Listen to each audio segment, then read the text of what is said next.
nameplates on the right locker, all the things you don't even think about on a match day. Once the players arrive, if anything needs doing, they call the kitman. In the meantime, it's on the kitman to help set up for the warm-up. The coaches don't always have time to lay out all the cones and put the balls in those weird triangle piles you see. As the warm-up is underway, the kitman then becomes a glorified ball boy, chasing stray shots and passes, making sure they aren't lost in the crowds. They eventually do the tidying up too, getting everything off the pitch before kick-off and assist the ground staff with any last-minute things they may need. After that, it's last call for the players. Then, at kick-off, they can breathe a sigh of relief for a few minutes, sit back and watch the game, enjoy the fruits of their labour. At half-time, check everyone's okay and everything's as it should be, and then wait for full-time. Once the final whistle's gone, it's time to pack everything down, get the stuff that needs to be washed in the laundry, pack up the van, back to the training ground, and ready to do it again next week. Of course, each club differs, and different staff members will have different responsibilities, but we pay tribute to all of those who do it, whether it's the glitz and glamour of the Premier League or a cold Tuesday night in Stoke.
Good morning, everybody. You're listening to Jim White and Simon Jordan. We're live on talkSPORT. So 16 teams fight over 4 final World Cup spots tonight. How many of the home nations will join England and Scotland over in the United States? Meanwhile, will Everton legally challenge the Premier League over their Chelsea sanction? Also today, do fans accept the mantra, if you want the best, you've got to pay for it? Is sympathy non-existent in the world of football? Prove you support us. Will it stop away fans buying up tickets in the home end? And from midday, we will talk boxing as fight night approaches between Ituma and Franklin. It's Jim White and Simon Jordan, and we are live on talkSPORT. 100% engagement. Jim White and Simon Jordan on talkSPORT. I know you love football, but you've always been interested in boxing. Very much. It intrigues you. Everywhere I go, Simon, people say to me how much they enjoy the boxing chat. And that's, I think, because the names in there make stories continually. There's always headline news coming out of boxing. Like later on, we're going to be off down under to speak to Mick Francis, who looks after Jai Opetaia. Yeah. We're going to be talking about Ituma up against Franklin. There is intrigue there, and Franklin says he's going to stop Moses in his tracks. Whether he does or not, it's another matter. Yeah. But there are always stories, Simon, in boxing, are there not? I think it's a great sport. I've always thought it's a great sport. I've always had the greatest admiration, despite what people think, because I'm robust in some of the questions I ask them, for the pugilists. I think it has intrigue. It's the Wild West at times. And there's no other sport like it, in my view.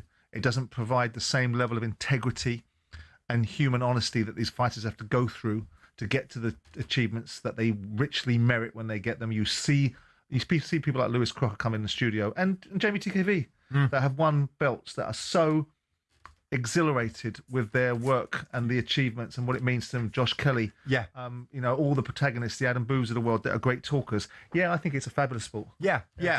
And with that in mind, we'll be talking boxing from 12 onwards. We're up in Manchester because that's where it's all happening. Ituma Franklin, the weigh-ins tomorrow, but we'll speak to Spencer today. We'll speak to Adam Catterall as he has an interview coming up with Conor Benn. So we're looking forward to that. Snivelling apology. Oh, that's ridiculous. What a melt. That's ridiculous. Adam, what are you thinking about? Apologise for nothing. It's a good word, my that, friend. Lukey. It's a good word you use there. Melt. Here's the thing. I am looking forward to tonight because 16 teams in tonight's UEFA playoffs battle it out for 4 World Cup spots. How does this work? Wales, Northern Ireland and the Republic of Ireland all in there, all scrapping it out. So this is the situation, and we're particularly interested in Path A. Italy versus Northern Ireland, Wales versus Bosnia and Herzegovina. The winners will play each other. Yeah. So either Wales or Bosnia will play the winners of Italy, Northern Ireland.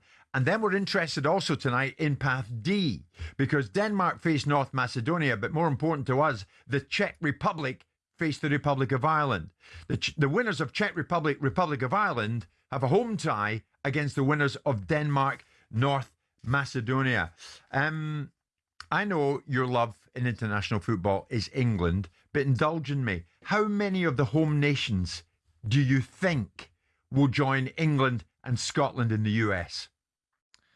Well, let's move past my natural ambivalence towards whether they. Yeah, let's forget that. Couldn't care less. Right. I think the Welsh. Yeah, and only the Welsh. Mm. So you think Wales will beat Bosnia tonight? Yes. And then go on to beat the winners of Italy, Northern Ireland? I don't. Who's got the best chance? Probably is a better answer. Yeah. In my view, I look at the Welsh as having potentially the best chance. That doesn't mean they're going to qualify. I think it's very difficult. I mean, the Italians are an enigma, aren't they? Because they're such a huge footballing nation, if they obviously do their business in the first qualifier, are such an enigma of a nation with such wonderful players and such wonderful heritage, but seem to be in such a funk internationally. Is the tournament enriched specifically in America by the Italians being in a World Cup tournament because of the nature of the heritage of America with so many Italian Americans? Yeah. Is it enriched with the Irish? You bet it is. That true too. That true too. In towns like Boston and New York City, absolutely, and Philadelphia. So, from the point of view of who I care to get through, I don't care about any of them getting through. Oh, that's nice. I don't any more than they would care if England got through. But if I were picking one of them, I would pick the Welsh. Is it more tribalistic on the international stage, do you think? Well, I wasn't particularly tribalistic until I came into a studio with you. So all of that has been sort of seeped into my psyche. So I blame my ambivalence. But you know why we can't be bothered with you. It's coming home. So let's get that out of the way first. It's not coming home. Is that it? But tonight, I think we all make an exception, do we not? Why? Because I don't want Northern Ireland to lose out to Italy. I don't want Wales to lose out to Bosnia-Herzegovina. One of these two will lose out because they'll meet in the final. Yeah. I don't want the Republic of Ireland to lose out to the Czech Republic, and I want the Republic of Ireland to beat either Denmark or North Macedonia in the final, because it's a home nation, Simon, nice, and we're so familiar with these players. The thing about it is this, and I agree with you about the Welsh. Wales have never beaten Bosnia in 4 attempts. Craig Bellamy's tenure since September 2024 is a tale of two halves. He won 5 and lost 1 of his opening 10. But since last summer, Wales have lost 3 of 6, playing poorly against Canada and England in friendlies, and then being pretty well beaten at home by Belgium in a World Cup qualifier. They're going to get beat by Belgium. But didn't they also smash North Macedonia 5-1 or something? Yeah, but here's the thing. Tonight, against Bosnia and Herzegovina, 7-1, they beat North Macedonia. 7-1. Craig Bellamy has laid it on the line. This is how we're going to do it. Attack, attack, attack. We got to go full gas. Like that ball goes out of a throw in 3 seconds to get it back in. Keep the tempo quick. People want to see it. I don't know. Could be wrong, but that's what I feel. We want 100 miles an hour football. It might not be perfect. Nothing's ever perfect anyway. You know we're coming tomorrow. You know that, yeah? If you really watch football now and you watch us, what do you think's happening tomorrow? You might look at me after the game. Maybe I need to change. Then we'll deal with that question then. This is us. This is who I am. This is what my coaching staff are. It's what the players are. Why not? And if it fails, I can sleep. But to me, this is what I like. And I hope the fans like it. I like that, and I like Craig. But here's the thing. He had a similar rallying cry before they took on England. and get whipped 3-0. But tonight, I hope he does what he's saying they're going to do. Bosnia and Herzegovina are not England. No. And there's something to be admired and not to subsequently be castigated if it gets it wrong, which is what the media or sections of the media will do by saying he should have done this. He is not sanitizing it. He's not scared of saying what he thinks because he wants to leave a margin in the conversation so that if he gets it wrong, he doesn't get, absolutely beaten to a pulp because he did something. I admire that. I hope he's right. I think there's a lot to be said for that attitude. Yeah. Obviously, some people would say a wiser manager might be less bold, less ebullient, but he embodies a spirit. He played for Wales in that spirit. Whether Craig behaved himself at times during his career as a player, there's debate about that. But as a manager and as someone that's matured over the years, I like Craig. I like that attitude, and I hope for Craig that it works out well for him. Do you see him as a club manager in waiting? I don't know. There's a whole different dynamic about being an international manager. And it's come very early in his career without any body of work behind that, in terms of, with the exception of being assistant manager to Vincent Kompany at Burnley and a few other gigs that have either worked out or not worked out for him. I think he is a breath of fresh air in lots of ways. Whether that cultural attitude of up and at them because he's really calling upon the Welsh breathing fire, and the fact that he was a very fiery player that played on the edge, and played with a temperament that sometimes could combust. But I like the fact that he's calling for tempo, he's calling for passion, he's calling for all of the very things that the Welsh football should embody, and because they don't have the talent pool, so they have to make it up with something else. Sure. And to some extent, there's something more honest about saying, well, I don't have these mercurial players, I don't have Gareth Bale anymore. I don't know how fit Aaron Ramsey is, and I don't have some of the other players, the Giggs of the era, the Hughes of the era. I don't have those players. No, sure. But what I do have is an honest group of players that if you're going to beat them, you're going to have to beat them. Right. And I like that. I like that too. We're looking at Northern Ireland, of course, in Path A as well. Northern Ireland take on Italy tonight. And, of course, for Michael O'Neill, well, he's doing a bit of job sharing, isn't he? Because he's in charge of Blackburn Rovers at the moment, but he's also in charge of Northern Ireland tonight. And that is his principal focus. The important thing for us is to play the game and not think about what's at stake. The expectation clearly lies with the home nation and the big nation, which is Italy. So, I think we have to, not be intimidated by the reputation of the players that they have. I don't think we will be. And believe in ourselves. We have a lot of young players who are going on an upward trajectory in their careers, and tomorrow night is just another step for them. So here we go. The Republic of Ireland, as we've said, are in the Czech Republic, facing the Czech Republic. Simon, differing expectations from nation to nation, okay? For major tournaments, will success forever equal just getting there for Scotland, Wales, Ireland and Northern Ireland, as opposed to winning the thing for you lot? Well, how can it for Scotland? Because they're now qualifying. If you take them each in equal measure, Scotland have now qualified for a series of tournaments, and they're in a situation with a group that lends itself to them getting out of it, with the exception of Brazil. And Brazil, as we discussed the other day with Mark McGee, may not need the result in the last game of the group because they might have already done their job, got 6 points, and be up and away. We're looking at trying to get out of the group. So to go to Scotland, you have to get out of your group because you've got a manager that's proved you can qualify. Yeah. With the Welsh, look what the Welsh have done in recent times, all the way back to 2016 when they got to the semi-finals of the Euros. They've proven that they can go and play in competitions and tournaments. Obviously, they had significant players at that time that really were at the top of their game.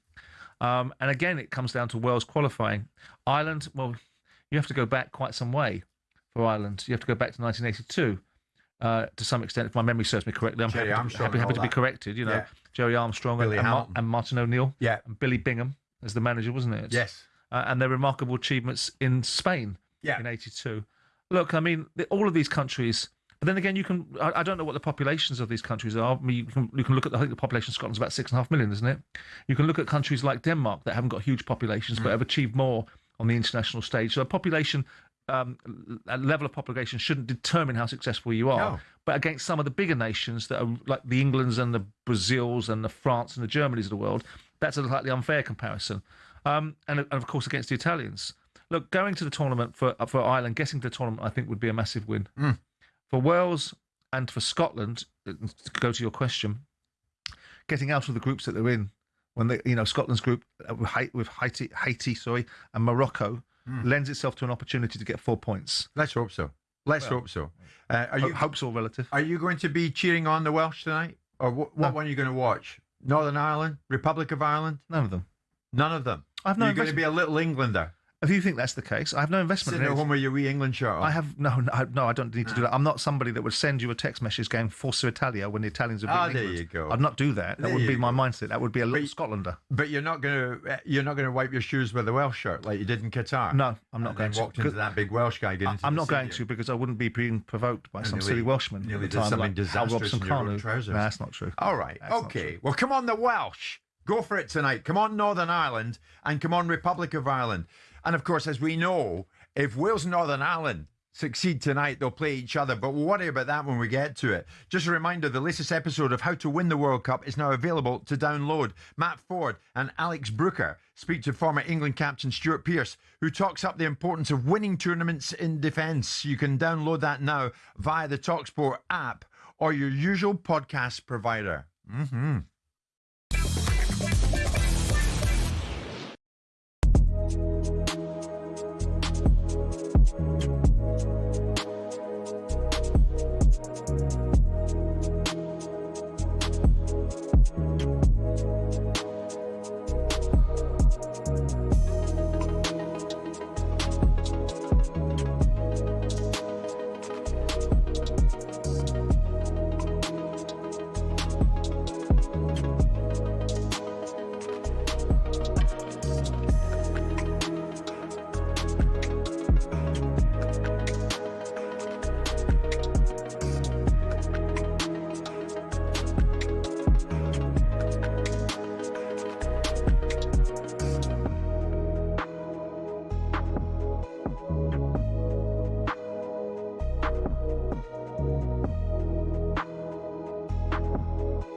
Will that result have put a little bit of a seed of doubt in the Arsenal players in terms of the Championship run-in? You said will it give a bit of doubt for Arsenal now going into the league? No, I don't think so. I actually think it could work in our favour because you're seeing the amount of players that are being pulled out of their international teams. Sounds to me like Mikel's going, guys, I'm going to need you fit here. And if you're looking at the players that are not included, they're the players that are pretty much certified to play for their countries anyway. The likes of Gabriel, the likes of... Are you okay with that, though? Players turning down their country? Absolutely fine with it, mate. Right now, put it this way. If you do well for Arsenal, you're guaranteed to play for your nation anyway. So I think the only players that are not going to miss out on the opportunity are those that are on the fringes. But as Savio Ancelotti and Gabriel's not turned up, do you not see that as turning you back on your country? No, because the reality is he knows what's at stake over there. Ancelotti's a winner. You know, we have to start winning. It's actually going to be good for the national team once Arsenal start winning. Does that result, though, on Sunday put doubt in your mind to win the Champions League? You know, like big one-off games and Arsenal haven't showed up? No, I don't see why it should. I mean, if I'm honest with you, I'm not even going to the next round of Champions League games. I'm not going to the sporting games. Why? Because we should be beating those teams. We've got it in the bag. Oh, wow. Yeah. Just like that? Just like that. And you know what? That loss is going to help us because now the attitude is, look, we have no choice but to win. There's a higher expectation now. We can look at the situation with the goalkeeper.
Happy birthday, Mikel Arteta.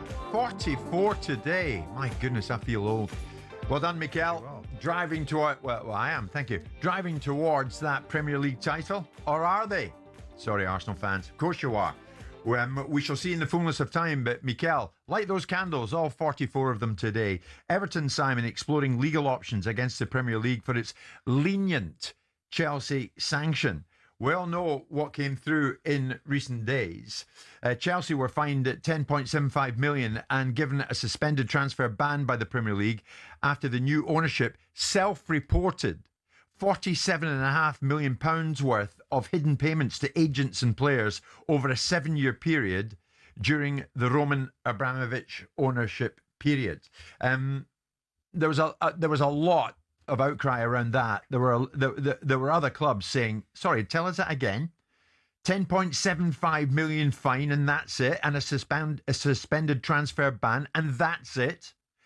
Well, that's not it as far as Everton are concerned, because Everton said today to be exploring a possible legal challenge against the Premier League for its handling of Chelsea's sanction for illicit payments to facilitate transfers in the Abramovich era. Everton are preparing to write to the Premier League requesting a formal explanation for its failure to take any sporting sanctions against Chelsea, with legal options being considered. Now, Simon, I know you've got a bit of intel on this and I want to get to it. David Moyes touched on this when he spoke just in recent days. I'm expecting more of the details and why. And this isn't against Chelsea. You know, I wasn't at Everton during the times when we were deducted a huge points number, and also I wasn't in Chelsea when things were happening there. So we could do with finding it a little bit more. I don't think they've explained it well enough in the reasoning why that is what the fine was and why it was. No, Simon, no prizes for guessing Everton feel how Well, they feel. they have explained it. Well, Everton faced sporting sanctions for breaching profit and sustainability rules in recent seasons. They were docked 8 points in 23-24. So they're obviously thinking, well, hang on, we got that and Chelsea get this? Yeah, but whether you like the explanation or not, which I think most of us don't, they have explained it. They've attached, first of all, they haven't breached PSR, which is what Everton were judged by.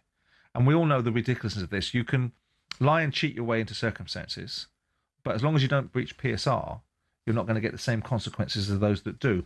So we all know that the governance around the consequences of bad behaviour probably needs to be sophisticated, and potentially we can all work out why a club like Chelsea might have got the treatment that it's got. The Premier League attached a huge amount of weight to the fact that Chelsea were cooperative in this process and volunteered the information. They used that. Weight, maybe. Well, absolutely. And the only reason Chelsea were cooperative is because they were going to get discovered anyway. And also the current ownership, through no fault of their own, but through good business transactions, are indemnified financially against the consequences of it, because they claim it back from the proceeds that were being held in escrow for any untoward actions taken against them as a result of the Abramovich ownership. So they're insulated from it. Now, what Everton can argue about is not the sanction that was put on Chelsea, about the inherent unfairness of the sanction that was put on them. Now, if they're going to argue about the historic ramifications of it and what it might have done to them historically, in terms of maybe they'd have got more league positions, well, that would be an interesting argument for them to run. I would imagine that the Premier League are relatively bulletproof against these sort of discussions. The wiseness of it, it's a balancing act, because I think most of the clubs in the Premier League don't accept their second-class citizenship status, but know where their bread is buttered, in terms of the big clubs are the ones that draw the commercial revenue into the Premier League for the broadcast rights. The reasons why all of the broadcast deals around the world, put aside the domestic rights, which are now at 50-50 with the overseas rights. Once upon a time, the broadcast rights were 90% domestic revenue from Sky and 10% around the world. That's now equalised, because the revenues that are being distributed around the world to all the different regions, Australasia, North America, everywhere you can think of that buys Premier League rights, is at the same level. And those rights are really bought, whether you like it or you don't like it, because of Liverpool, because of Manchester United, because of Arsenal, because of Tottenham, because of Chelsea, irrespective of Tottenham's car crash, and whoever else you can think of that are in the big six, right?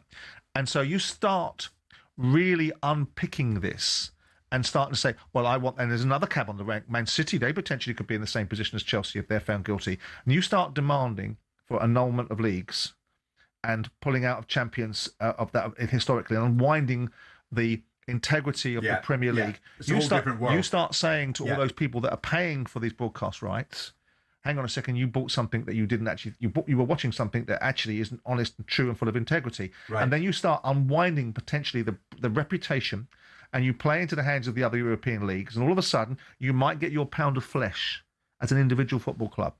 And then the bigger picture will be that all of a sudden the broadcast rights and the overall hand that feeds you, which is the broadcasters and their broadcasting rights, and as a result of the big six and their value, all of a sudden you start to find yourself significantly in a diminished position, a bit like the Italian leagues have found themselves in, a bit like the other leagues in European competition have found themselves in, because their broadcasting rights are not worth anything for the French. Right. The Serie A league rights are worth very little in comparison to the English Premier League, and their huge brands like Juventus have been relegated. If you want that, then be careful. Good luck. Well, be careful what you wish for. So Everton can be angry, as they are, about Chelsea, but they know they can't really attack the Golden Goose. But the interesting thing would be, is they must know the rules.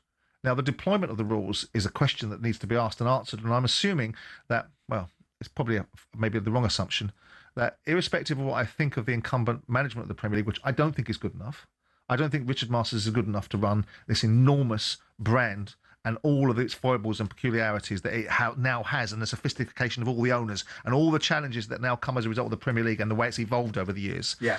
But the rules have been put in place for some time. They know the governance. So it's going to be very difficult to drive a coach and horses through how the governance was interpreted by an independent panel, because the independent panel will have the bandwidth and an element of subjectivity to be able to say the governance for Everton and for Nottingham Forest is around PSR breaches, and it falls into this territory, and this is why this is the prescribed menu of sanctions around something different, which is not a PSR breach, which is a declared breach of conduct. Yeah. Then we have a different set of governance, and it's financial based. I get that, but Everton and Forest think that Chelsea got away with one here. Well, they did. Quite clearly, and they did. They did. But I know you've been gauging, how would I describe it, boardroom temperature on this. Well, it's like I've just said. I mean, what are you hearing? But I just described it.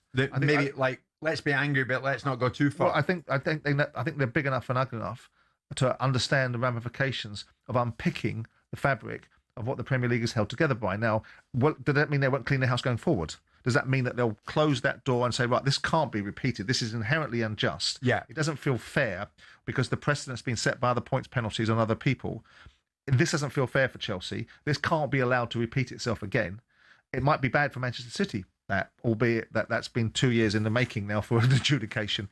I would guess, and having had conversations with a couple of chairmen in the Premier League, and I'm not going to tell you who they are, that feel that the same as I've just described. Right. Because I described it the other day about the idea of careful what you do here. Whilst there's outrage and whilst the noise in the room will get, this is not right, this is not right. And David Moyes, it's like a bit like, Jesus of Nazareth looking down over the hills saying, forgive them, Lord, they know not what they're doing. David Moyes doesn't know what he's saying. If you start unpicking the Premier League and start really having a go at this situation, all of a sudden the finances that football has in this country might be a whole different... Yeah. Now, other people would say, oh, that's great. What a soft-soaping attitude that is. But the world is held together by trade-offs. Sure. Tragically. Later on this morning, Simon, actually, we're going to be joined in studio by Stefan Borson, football finance expert. Amongst other things, we'll talk about this. How far would Everton and the likes of Forest push it regards this perceived leniency shown by the Premier League towards Chelsea? I will also calculate the true cost of relegation. How do you measure it for clubs like Spurs, West Ham? It's 10:30.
This season, the recruitment's not worked. They tried to replace Isak with 2 strikers, Visser and Voltamada, who've both struggled. I actually think Visser is better than people give him credit for. He just needs a good run. Ilanga doesn't play well often enough, flat to deceive. So who was in charge of recruitment? Who did that? There's a question. The other big problem they've got, and where Eddie's problem, I like Eddie a lot, me watching Newcastle as long as I have this season, and they're a great watch generally because they go after teams, play high energy, but their second half performances and results in a league table, they'd be 16th. And that's because they're not adaptable. They're trying to mix a European campaign and a Premier League campaign, playing this 100 miles an hour. Now, you need a supreme squad of athletes to play that way. I don't see often enough Newcastle go, today we're going to go, let's be a bit more pragmatic. And it's great at home. It works sometimes. Isn't it a constant trend for Newcastle? Every time they qualify for a Champions League season, to struggle a bit. They struggle in the rest of the season. Yeah. I think the first season when they qualify for the Champions League, That's my point, because of the style. So it is a Champions League situation. It's a squad situation. Amount of games, yeah. And also, at the beginning of the season, Newcastle were very... Here are some of the best off-camera anecdotes from recent years at the Ryder Cup. As caddy Billy Foster went to relieve himself at the Belfry, he noticed only one of the 2 cubicles had toilet paper. Shortly after he'd sat down, Tiger Woods went into the empty cubicle and realised his mistake all too late. So Foster took some paper, reached under the cubicle with a rescue offering, and as Tiger went to take it, Foster uttered the words, "Europe, 1 up." Fast forward 10 years to the miraculous Medina. Rory McIlroy overslept and was in danger of missing his Sunday tea time. Thankfully, travel organiser Erica Stoll sorted him a police escort, and 3 years later, McIlroy proposed. Scottish legend Sam Torrance tells many a yarn about the great Ballesteros. Apparently, Sevi would regularly give coaching clinics to his European teammates. When the same players asked for help a week later at the Italian Open, Sevi would tell them to... Having started with a Billy Foster story, let's finish with one from the 12th tee at Oakland Hills in 2004. It was Jimenez and Garcia against Westwood and Clark in a practice round. And as they finished, Foster decided to jump in the buggy and speed away with all their clubs, only to lose control entirely and see it careering towards the spectators. Thankfully, the Red Sea parted and the buggy smashed into a tree, with viewers and clubs still intact.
Even before Stefan Borson sets foot in this building, Simon, we're going to talk about the Chelsea situation further. As I mentioned, going into the half-10 bulletin, many listeners get in touch saying, hang on a second, this perceived leniency that the Premier League has shown Chelsea, not only Everton fans getting in touch, fans of other clubs, Simon, suggesting no, this needs a thorough good look at. And Simon is a fan of another club. He says, Simon, this is you, get your head out of the clouds. All teams outside the top 6 is fairness, an equal chance, regards a set of rules. Go on, Everton, I say. I wish the Saudis had some backbone. I mean, he's saying, change the rules then. They know the rules. I mean, these are not rules that clubs aren't privy to. And so it's not about the rules, it's about the sanctions. And ultimately, if the sanctions that are available, and I'm curious to see, and I would be surprised if they weren't, and maybe Stefan can elaborate upon it, that the menu of sanctions are available to the clubs to understand prior to being sanctioned. Right. So if you want those sanctions changed, why don't you instruct your chief executive to change them then? Yeah. Why don't you do your due diligence and say to the chief executive of the Premier League, these sanctioning rules are too loose, they're not strong enough, and they don't penalise where they should do. And it looks a bit more like it's weighted on PSR. So when people commit fraud, it doesn't seem to have the same consequences. What do you say about that, Mr. Masters? But they haven't said that. So they've known the rules, potentially, and they've done little to change them. Because ultimately the Premier League is constructed by 20 shareholders, in principle, which is 20 football clubs. Yeah. And Richard Scudamore works for them because the clubs make up the Premier League. The Premier League isn't anything without its clubs, is it? Okay, well, we'll talk more when Stefan arrives, but certainly Everton fans are saying this morning, go on, pursue it. You have our backing, say some of the Everton fans, and Forest fans as well. Yeah, but they would say that. But when the consequences of it happen, if I unfold my apocalyptic view of what could happen, and all of a sudden the finances around football are dramatically affected because we've self-flagellated, we've turned in on ourselves, and we've cleaned house, and then the broadcasters suddenly pay far less. I wonder what the fans will say when the season ticket prices go right up, because football needs to find the ability to bridge the gap. Okay. And the cost implications of football become more and more prohibitive. And yes, of course, they'll have had their day in court. You've taken me very nicely to it, actually. The price of season tickets. When you put season ticket prices up at Palace, did you give the fans a reason as to why you were doing it before they had the chance to go in and decide whether or not they wanted to buy them? Well, it was evident, the reasons why you did it, because you wanted more money to invest into the team. Right. If you look at most football clubs, there you will see that most of them, with a few exceptions, are losing money. So what you're doing by raising the price of season tickets is reflecting perhaps the value of the proposition against what your competition are doing, against the requirements that you have financially to be able to give the fans what they want. And did you tell them where their money would be spent within the club, where the money was going to go? Well, it was going on improving the football team. So this is nothing new then, is it? I'm interested in this. Rangers chairman Andrew Kavanagh released a statement to supporters explaining how they're raising ticket prices to invest in the team. He says, we're raising season ticket prices by 6.5%. We do not take ticket prices and increases for granted. We recognise the exceptional commitment fans make to the club in the form of ticket prices. The costs to run the club, player wages, agents' fees, security, food, beverage, are all rising faster than the overall rate of inflation. We either need the club's revenues to keep pace, or we need to decrease the money spent on the squad. So he goes on to say, the capital will be used to support player acquisitions and other club needs. This increases the total capital invested in the club to 36 million in the last year. In other words, we're doing this, but we'll tell you why we're doing it. We're going to improve the calibre of player that's going to come into the squad. So if you want the best, you've got to share in this, and you've got to do your bit and help us get the best. Well, yeah. Do you think fans accept that? No, because they'll tell you how to spend your money. I took great delight in raising season ticket prices when I sat in fans' meetings, being told how I should spend my money, being told by them my shortcomings or where the team hadn't been strong enough or what investment was required. So I would say to the fans with great glee, well, I'm going to raise your season ticket prices then, because if it's your club, like you've just told me, it's your club, then you won't mind spending more money on your club. And when the fans started to cluck, I'd say, oh no, so it's not your club now, then it's my club, because my money is your money. So it's a trade-off. As long as they deploy the money wisely, and what the fans will say is, that's fantastic, we'll accept that, as long as you deploy it wisely. And wisely is all subjective, isn't it? Because beauty's in the eye of the beholder. Now, the fact that they've got new ownership in Rangers, and the fact they've got ownership that's got deep pockets, and the first thing they've done is come in and raise season ticket prices, might raise the eyebrows of certain fans, because they've only been there 5 minutes, haven't they? Yeah. Right? Yeah. And they're commercialising it at the expense of the fans. Now, ideally, they might win the league, so they might get away with their original Rick, because they were a farce at the beginning of the season. They recruited a manager that I defended against the mob, because I don't like mob rule. Russell Martin. Yeah. They got it wrong. They had a chief executive that I didn't think was capable of doing the job. Yeah. They abdicated responsibility. The first impression that you create with people is often the longest. So these people that ran Leeds, that have plenty of money, 49ers, yeah? Yeah. Came into Rangers, and their first impression to the Rangers fans was they're a clown college. Right. And they've got themselves together now, and now they're raising the season ticket prices. I've got no problem with them raising the season ticket prices if ultimately it brings an outcome for the Rangers fans which is better. But it's the commercial reality. You know, I don't know how many times Rangers have raised their season ticket prices over the last 2 or 3 years. Is that reflective of something? Has Andrew Kavanagh looked back and seen that there's been no season ticket prices in Rangers increases in the last 2 or 3 years? What they are being, Simon, to be fair to Kavanagh and the rest of them, they're being transparent. And I think that is very important here. And they're taking it on board as well, because he says if we're going to ask fans to pay more, we have an obligation to spend those funds wisely. He says, we have shrunk the size and cost of the executive team. We do not now plan to hire a sporting director. You had one at Palace, didn't you? I think most people have sporting directors. So they're going to crack on without one. They're sacrificing that. Sure. And the salary that goes with that. But they could crack on without one and put their own hands in their pockets, couldn't they? I mean, I had a sporting director. The average losses that I had at Palace were about £4 or £5 million a year. Where do you think that came from? So they can bear that if they wanted to. Ultimately, Rangers is such a big club that you'd speculate to accumulate. Now, you're speculating to accumulate by acquiring the football club. You didn't pay huge amounts of money to acquire the football club, did you? And you've got a major brand on your hands, irrespective of what I do and don't think of Scottish football, and it requires investment. So unlike the model that fans now like, think about it. Fans like the model which involves somebody walking through the door like Daddy Warbucks and throwing as much cash around and giving them precisely what they want. Brand new stadiums if you're West Ham, the best players and facilities that you can possibly want, with all the best environments around them, and long as they only have to pay what they think is fair, that's what they want. So the Rangers model is a commercial model. It's seeded in commercial thinking. Football is a business. We need to run it accordingly. We don't mind investing in some capital expenditure. We don't mind putting some cash into the working capital of this business, but we want everyone to come to pass. And what we're going to do, we're going to raise how much? If you're going to raise the season ticket prices by how much are they raising? By 6%? 6.5%. I would imagine that's probably about what? £3 million quid? Tops. Yeah, right. Tops. I mean, if you've got a top-tier ticket, you're going from 950 quid for your season ticket to 1,012. But just talk about what the revenue is going to be generated from. How many season ticket holders have they got? 30, 40,000 season ticket holders? Must be. Right, so then you look at that and say, what's that going to be? Tops. 3 million? Tops. Right. I mean, tops. Right. Woohoo! That's going to achieve a lot. I mean, it's right to do, but it's not actually going to do that much, is it? If you've got a £96 million turnover, you've just increased it by 2.5%, 3%. So you're saying this is too easy an argument for Kavanagh to run? No. Would Premier League clubs down here find it more difficult to do it? Well, aren't they? They've shut down concessions. They've done a whole raft of things. No, but via this argument.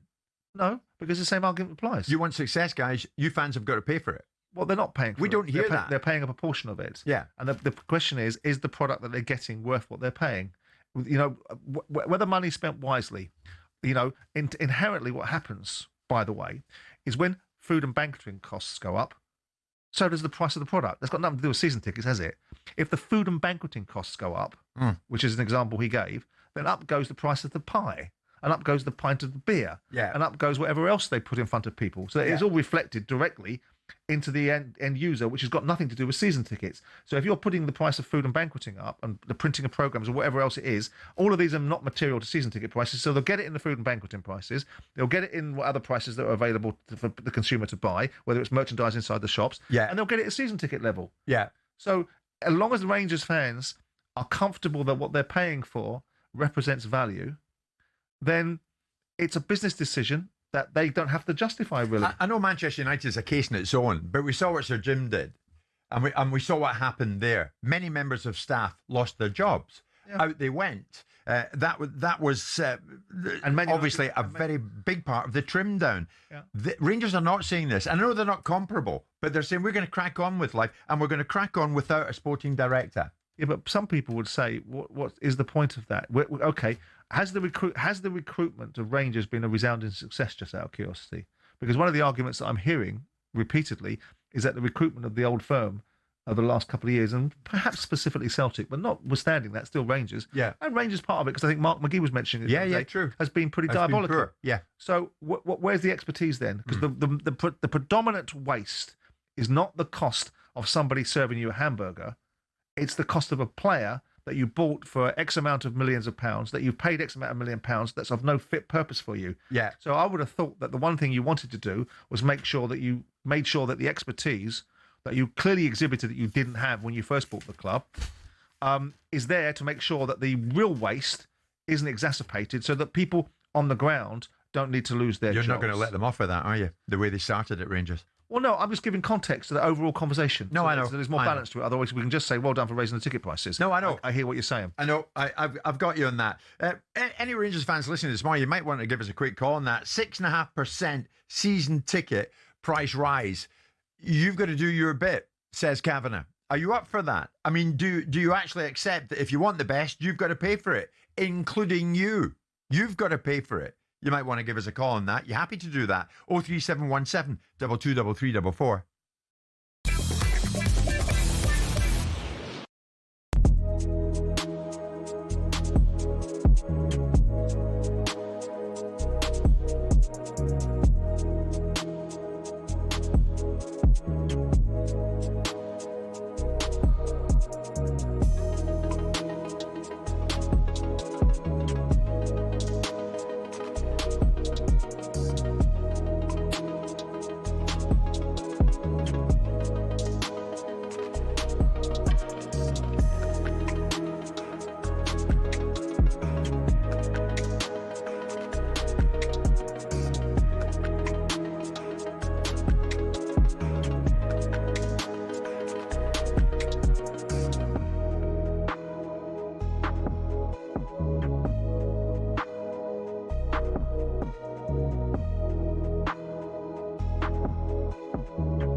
Seen North London. Can you hear me, Spurs? You must have beating. Jamie O'Hara ticking. Can you? Oh my God, what's going on?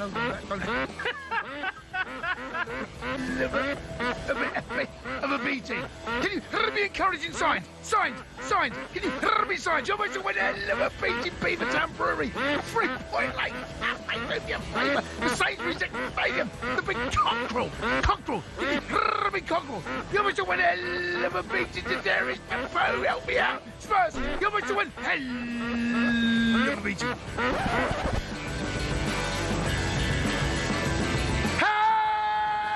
Anyone see the Gunners? Mike Keown. Can you hear me, Keown? You're about to win a liver beating Kepper. That Lucas MP. Eagle for the forever. Gunnosaurus. Kepper. Arteta's light bulb. Can you hear me, light bulb? You're about to win a liver beating with the dog. What's up to him? He's alive. Can you hear me, Arsenal? You're about to win it. You are useless. Honestly, you're a shambles for a man. What a weekend of football. Spurs. Oh my word. What on earth happened? What is going on at this football club? We're going down. Spurs are going down. Chelsea disrespected the ball again. What's happening to them? They're in shambles. Arsenal, they bottled it in the League Cup final. Does Arteta need to take the blame for starting Kepa in goal?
As always, and this is what I love about this show, the reaction we get is always great to whatever we're talking about. You want to join in, and that's what we're all about. We've been talking about Rangers raising season ticket prices by 6.5%. And the fans, do you accept? If you want the best, you've got to pay for it, including you yourselves, the fans. That's where you come in. Part of the money that you have to shell out will go to player recruitment and improved player recruitment. There as well, Simon has contradicted himself this morning. He says owners are right to up prices, but he then says the revenue from that isn't enough to make any meaningful difference to the club anyway. So why hit fans in the pocket? I'm answering a question as to what's being said by Andrew Kavanagh about the necessity behind it. I'm qualifying it in the broadest terms. Yeah, there is a little bit of contradiction in terms there, because if you don't raise the prices, then the owners will have to put their hands in their own pocket. I think that within 12 months of you being there, that there's an element of you can fund certain things. The question is, when was the last time Rangers... I mean, if I'm looking at Rangers season tickets, it looks like 45,000 season tickets. I would guess the average season ticket price is about 600 quid. Mm-hmm. If you then multiply that by 45,000 season tickets, you get 30 million quid. If you multiply that by 6%, you get 1.8 million quid. So, with the best respect in the world, 1.8 million quid is going to achieve what? Yeah. I'm not suggesting it shouldn't be done, but in the greater scheme of things, the Rangers need more than 1.8 million to be better than they are now, don't they? Oh, for sure. But again, the text is not necessarily wrong, because every part of it, you look after the pennies, they'll take care of the pounds, I guess. Yeah. No, I see where you're going with it. At the end of the day, to my mind, if you want to buy a season ticket, then you accept that the price is going to increase. And in Rangers' case, the lower range, Simon's going to go from 450 to 480. 30 quid. That's not going to kill them. No, mid-range, 650 to 690. But what it's going to raise, when you look at it and what's it going to raise... Like I've just done the exercise. Right. 45,000 season ticket holders. Average ticket price, if you go for the median between 450 and 900, is something in the region of about 650 quid. That'll bring you in 30 million in gate receipts. Take the VAT off, it's 25 million. Raise that by 7%. It's 1.5 million quid. Yeah. Okay, fantastic. And, if that's the reason for not having a sporting director, then fine. I would have thought that people wanted sporting directors. What they want, the fans would want, is people to do their jobs well, wouldn't they? Exactly. When we talk of the old firm these days, of course, we know who are in charge of both. Danny Rowell at Rangers, Martin O'Neill at Celtic. On an interim basis is Martin, of course, our old chum. In the past, it was Ange Postecoglou in charge of Celtic, who then went on to Tottenham Hotspur, who then went on to Nottingham Forest, who has gone elsewhere but isn't back in football as of yet. Ange has been talking down in his native Australia. He's described to the Australian media the nature of his sacking at Nottingham Forest 20 minutes after the full-time whistle following a defeat to Chelsea. Yeah, I mean, I haven't told the story, but it was brutal, mate. I mean, I literally got sacked straight after the game. And you know what, after games, like, I'm in the coach's room. I knew it was coming. So, again, it was one of those where, could come any day now. They literally sacked me straight after the game, and then I haven't done the press yet, but the press already know. I'm walking out into the corridor. I just wanted to leave because I was going to do something I regret. And then, I had spoken to the assistant coaches who I knew also were probably going to be, I knew they were going to be sacked. So I needed to say something to them. But I'm doing this while walking through press and people who are just all looking at me. I just wanted to get out of there. I spoke to Georgia for a bit. And then after half an hour, it said, look, Ange, the roads have opened, but traffic out there. So, and then they did their best to try and get me through. But I got stuck at one set of traffic lights for at least, I reckon, 15 minutes. And I got Chelsea supporters giving it to me. Forest supporters weren't much kinder. I'm sitting in the car, lame duck, right? And in between, I got little kids coming up asking for a selfie. And, so what do you do? I mean, I don't want to disappoint. I think I know where this is going to go. Do you have any degree of sympathy for the way it was done? 39 days in the job. He oversaw 8 games, no wins, incidentally, 6 defeats and 2 draws. His severance package there was undisclosed. He had signed a 2-year deal, so he didn't walk out with nothing. He was sacked by Spurs after winning the Europa League, yes, but he walked away with 7 million. I know. I mean, should any of us have any degree of a feeling of sympathy towards these guys when they go? No, I don't think sympathy is the right word, but I do think there was a right... I don't think there's a necessity to fire somebody and then that everyone else knows before they do. I mean, I realise that this industry is very leaky and people like to talk, and so ultimately it's very difficult at times to get people to keep things to themselves. I fired managers. I didn't tell the media. I fired a manager. If I was big enough to employ him face to face, I was big enough to fire him face to face and tell him exactly the reasons why he was being fired. You not fire somebody on his birthday though? Yeah? Yeah. Well, Trevor. All sure, right. I didn't know it was his birthday, but that didn't alter the parameters of the fact he was getting fired for the job that he didn't do. And Postecoglou says himself he wasn't surprised. They live in a rarefied world. They live in a world where they're insulated from the realities of what is really brutal. What's really brutal is industries that get closed down and people that work for businesses for 30 years find themselves with no jobs and no future, no career, no livelihood, and no finances. That's brutal. Being asked to leave a football club with potentially a big severance package is not brutal, it's discourteous.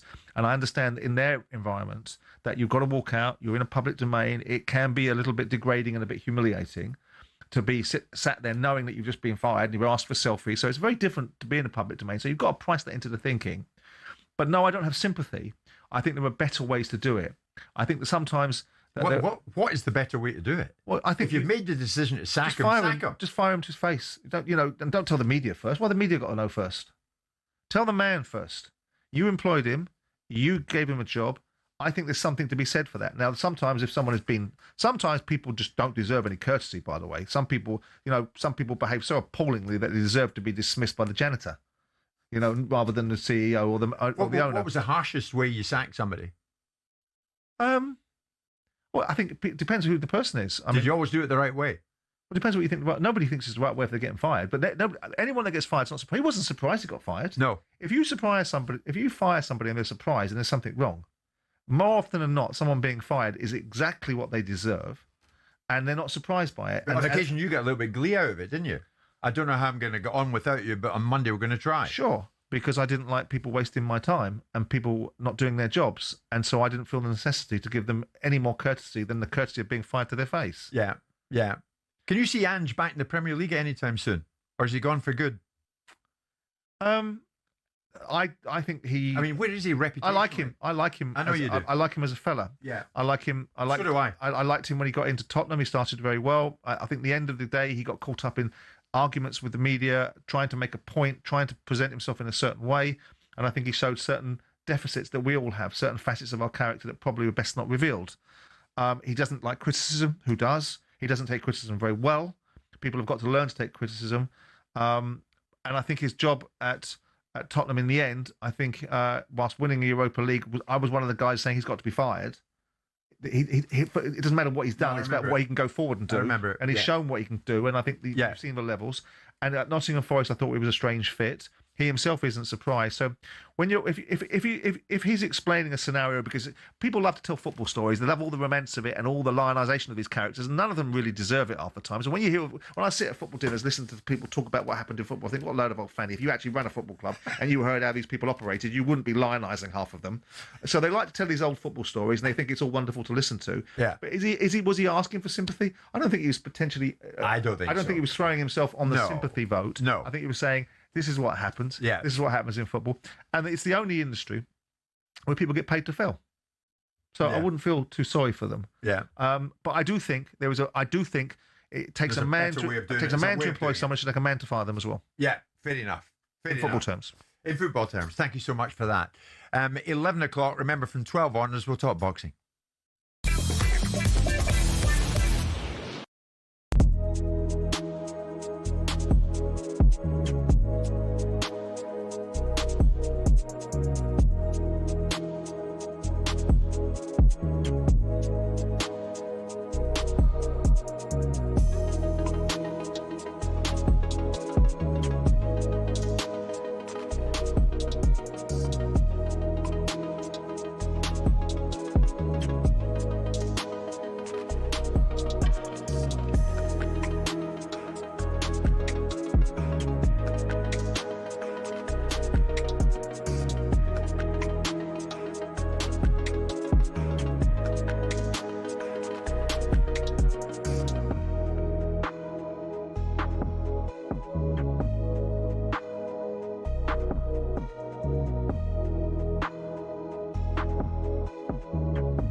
It's understood that Chelsea do not plan to review Rosenior's performance formally before the summer of 2027. They have no intention of making a change at the end of the season. Chelsea view this summer as being critical in terms of recruitment. The club's desperate to improve the mental resilience of the squad and provide Rosenior with a better balance of options. Chelsea will look to sign at least one new central defender, and they want to sign a midfielder, or add a midfielder and a forward as well. We know all that, Danny, but we also know a run of one win in the last 6 Premier League games. Many Chelsea fans are far from happy about the way things are going. So, Simon, Danny, I mean, no Champions League, no problem for Liam Rosenior, it seems. Should we believe it? No, I struggle to believe that wholeheartedly. I think no Champions League for Chelsea would be a failure for them, especially if there's 5 places. And I think that the fans will become very disgruntled if that's the case. I do feel like whoever was in there, whoever was put in there would face similar problems. If you look at what we've talked about many times, the squad being so young, you see the amount of sendings off they have, the ill discipline, the extremes of performance, brilliant one week, poor the next. That's hard for anyone to go in there and get better consistency with the dynamic of the squad.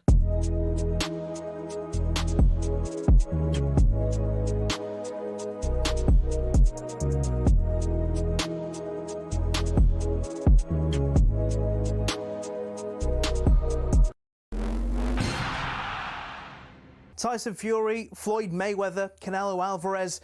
Just hearing these names makes you think money and the hundreds of millions of dollars, pounds or Saudi riyals in boxing. But that's at the top. At the bottom, it isn't quite the same. Even for those on the rise, there's not an awful lot of cash in the boxing world. And if you're just starting out, well, it can be a very costly exercise indeed. But don't take my word for it. Here's the former European champion, talkSPORT's Spencer Oliver. You're turning professional and you're boxing, let's say, York Hall on a non-televised fight. You have to sell tickets to earn any money, but you have to cover the wages of your opponent as well. So if you don't have the ability to be able to sell enough tickets, you effectively have to pay to fight. A far cry then from Jake Paul facing Mike Tyson in 2024, when the purse was reported to be around £48 million. But the vast amounts of cash lining the top dog's pockets isn't the norm in a typical fight. Let's say you're lucky and you get between 5 and 10 grand. You're going to get 10 grand max for that. 10% goes to the trainer, 25% goes to the manager. Then we've got the tax man to pay as well. So we're cutting that money in at least half. So now you've got 5 grand for a 10-week camp. So you're talking about a guy here earning, he might be clearing 500 quid a week. How do you support a family on that? So boxers chase the dream.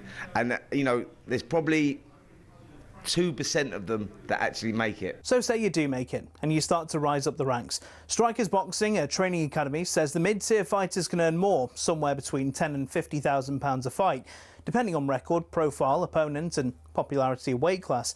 It's only at the top level does the real cash start flowing in, with the top-tier professionals, i.e. those going for titles, earning 6 figures a fight.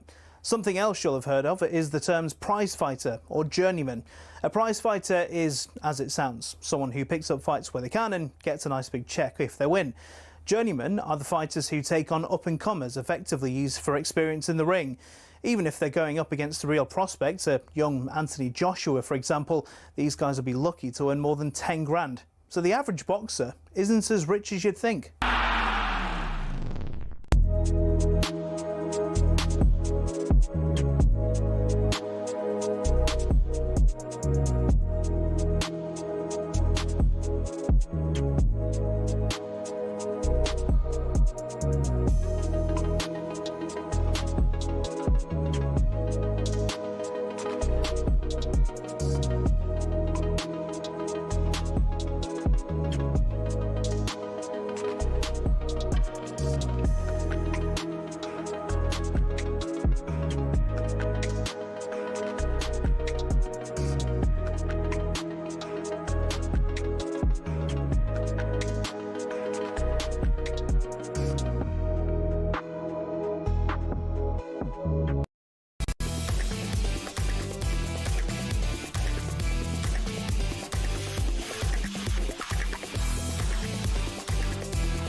Good morning, everybody. 6 minutes past 11 o'clock on this Thursday morning. It's Jim White and Simon Jordan. We are live on talkSPORT. We're going to be talking more about the finances within the game of football. Stefan Borson, football finance expert, will join Simon and myself in about half an hour, I think. Luke, yeah, he's going to stop by. But then thereafter, we'll head to Manchester. We're going to hear from Spencer Oliver, who's going to be talking all about the upcoming bout this weekend between Moses Ituma and Jermaine Franklin. Franklin was in this very studio with Simon and myself the other day, and he was trying to make a case for himself in that, don't think this is going to be another Moses Ituma walkover. I have different ideas than that. So we'll see where that goes. We'll see where this goes. Of course, at this particular time in International Week, all sorts of stories emerge about clubs and about who they may or may not be going for. Either if it's a manager, if it's a player, if it's a sporting director, whatever it is. And Crystal Palace, Simon, your old club, said to be pinpointing Bournemouth boss Andoni Iraola as a potential replacement for Oliver Glasner this summer. Well, I know you like Iraola, and many others do. Yeah, so they should. Iraola's out of contract at the Vitality this summer, and he's given no clear indication of his next move. Before we get to that, let's hear from the man at the top of the club over in the US, Bill Foley, the owner of Bournemouth, who says Iraola, yeah, he's important. He's our man. He's a big priority for us. He's an excellent coach, a humble man, but he is serious. And he's a great captain or coach of our team, and he leads the team. I know that our aspirations will equal his. He wants to do well. He wants to develop winning teams, and we're here to support him. In terms of the UK, Bournemouth is about as good as it gets in terms of a location. So all that is yet to be revealed. I mean, we have work to do. So that was Bill Foley, and he's obviously very happy with the man that he's got in place at the moment. When was that done? That was last year. Last year. Iraola to Palace. Would that be a sideways step or a backwards move of any description? Well, I'm loath to say sideways because I think Palace is a bigger club than Bournemouth, and not just in the fact its stadium is bigger. But are they more ambitious? Well, Foley is an interesting character because he's very bold in his observations, and most of the things he says are very thoughtful. He says things like, "We can afford the wages of any other football club," which they can't, and we can do great things, and we expect to head towards Europe. And potentially they can't because every time they get a star in their midst, someone comes along and buys them off them. Yeah. So and most of the time, it's not because the club want to sell them. It's because the club, like most big contracts now, put release clauses into those players' contracts and off they go. Whether it's Kirkes to Liverpool, the other kid to Madrid, and subsequently Semenya to Manchester City, which makes it incredibly difficult for Bill Foley to move the club up the levels that he would like them to potentially achieve, and possibly he's prepared to financially help them with. But is that not what Palace are doing?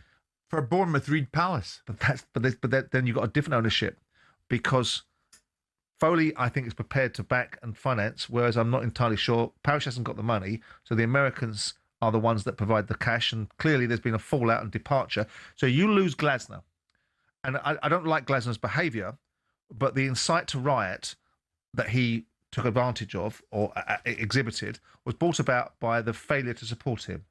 How he voiced that failure and how he manifested it in the public domain, I think, was poor on his part and damaged his reputation, but it wasn't seeded in inaccuracy.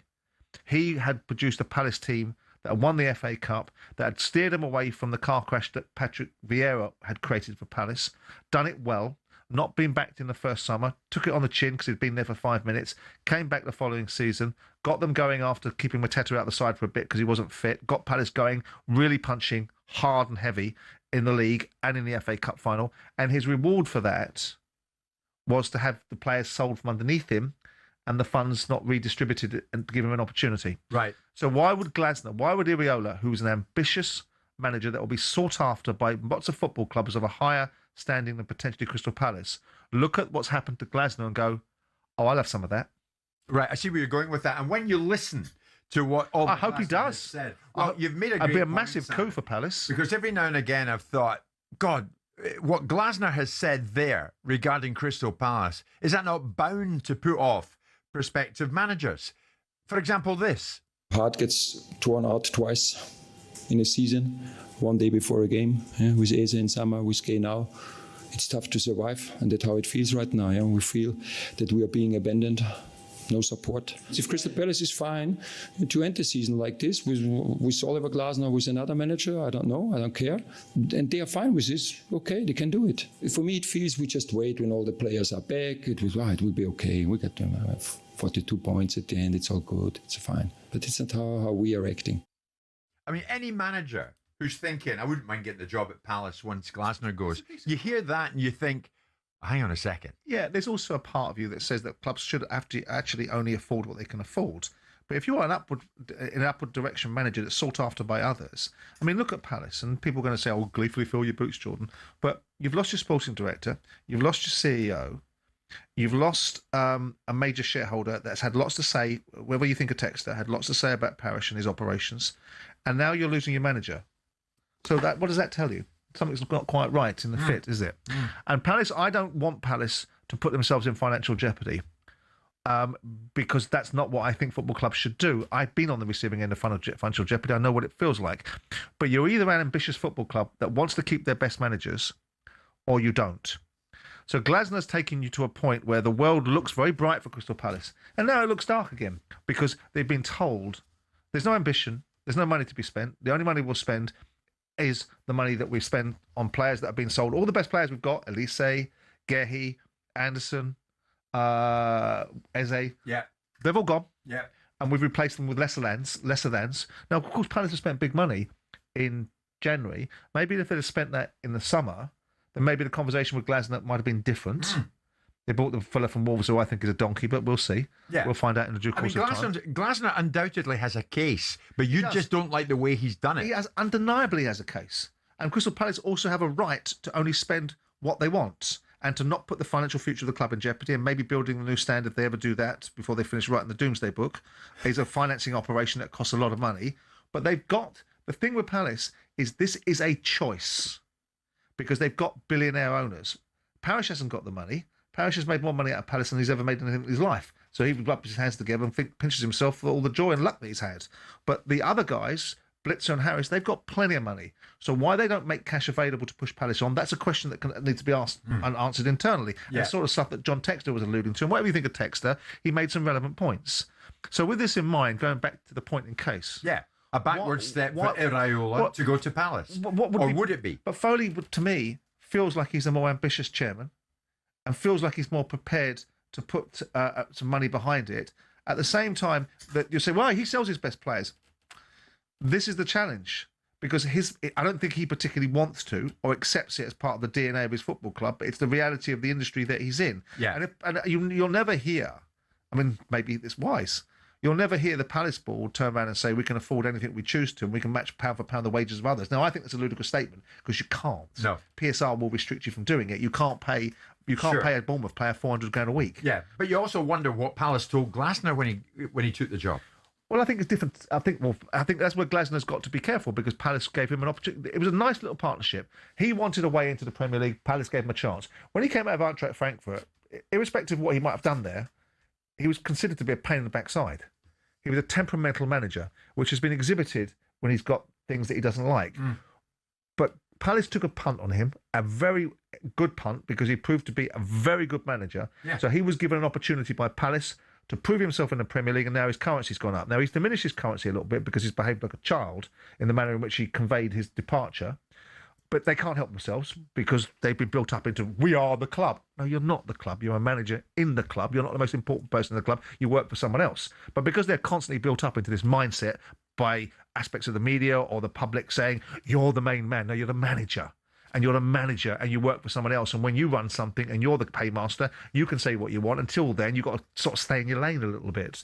And that's unfortunately what immature managers do at certain times. They forget where they are and they start flapping their gums like Maresca and like Scott Parker. And all of them get a consequence at the end of it. Immature or not, Glasner won the FA Cup. He did.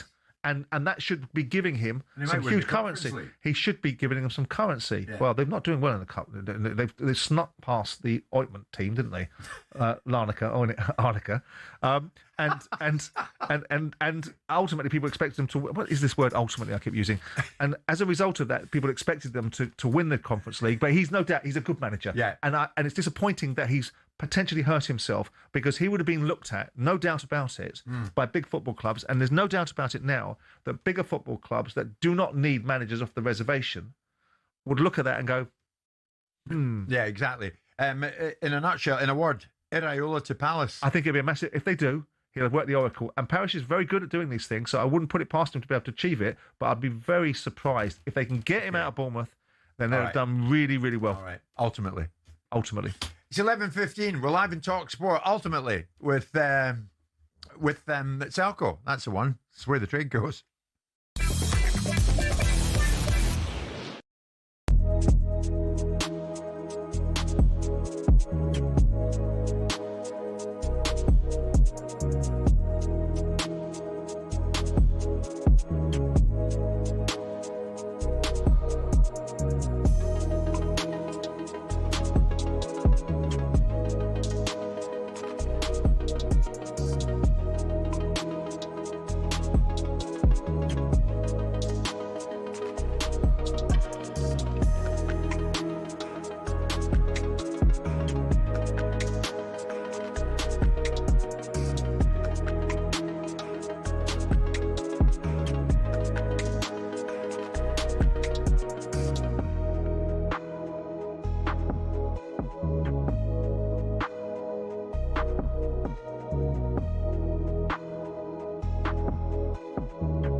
Mo Salah will leave Liverpool on a free this summer. Here's a crazy stat for you. Mo Salah either scored or assisted 37% of the goals Liverpool scored in the last 9 seasons.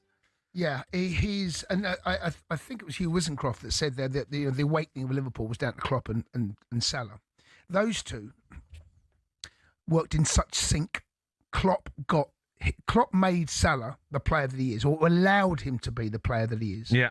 And I'm looking at someone in North London who, I'm not comparing Saka to Salah, but if you put that Saka into a Klopp's team, you would see. So Salah's got more goals and assists than Saka. What you're saying is Arteta's holding back Saka? Oh, 100%. Liverpool fans, Arsenal fans know that. 100%.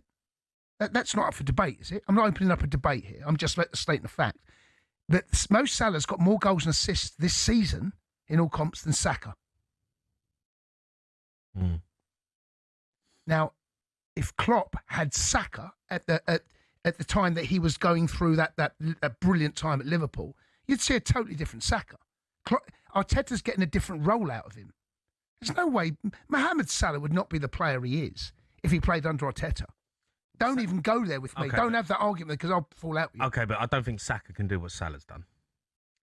Well, no, but what I'm trying to get at.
It's showtime on talkSPORT with BetMGM. We're ready for the action.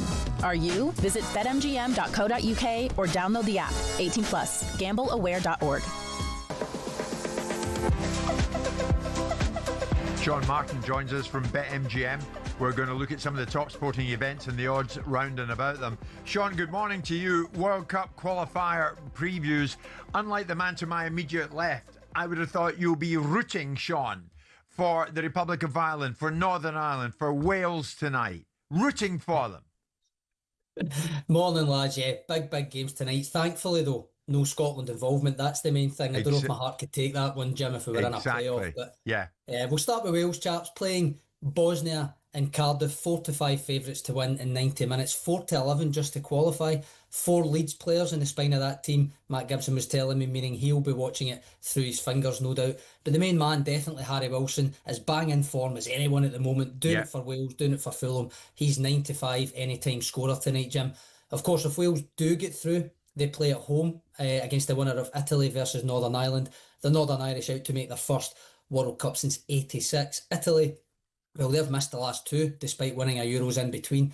Also lost at the playoff stage in the last 2 World Cup qualifiers. So as much as Italy are 4-1 on to win in 90 and 12-1 on to qualify in Bergamo, I don't quite trust them, to be frank, but the odds of 19-4 for Northern Ireland just to qualify probably suggest it's a step too far for them. And last but not least, Republic of Ireland 29-10 underdogs in Prague against Czech Republic, 29-20 just to qualify for the final, which would be in Dublin if they win, I believe. Yeah. Been in good form, 3 wins on the spin, including that Troy Parrott hat-trick and that win over Hungary to send them here. He's 27-10 anytime scorer tonight. And with the utmost respect to Northern Ireland, a double of Wales and Republic of Ireland, both to qualify and both teams to score in both of those matches, comes in at around 9-1, lads. How many of the 3 do you 2 see making it to a final next week? Oh, let's ask Simon that one.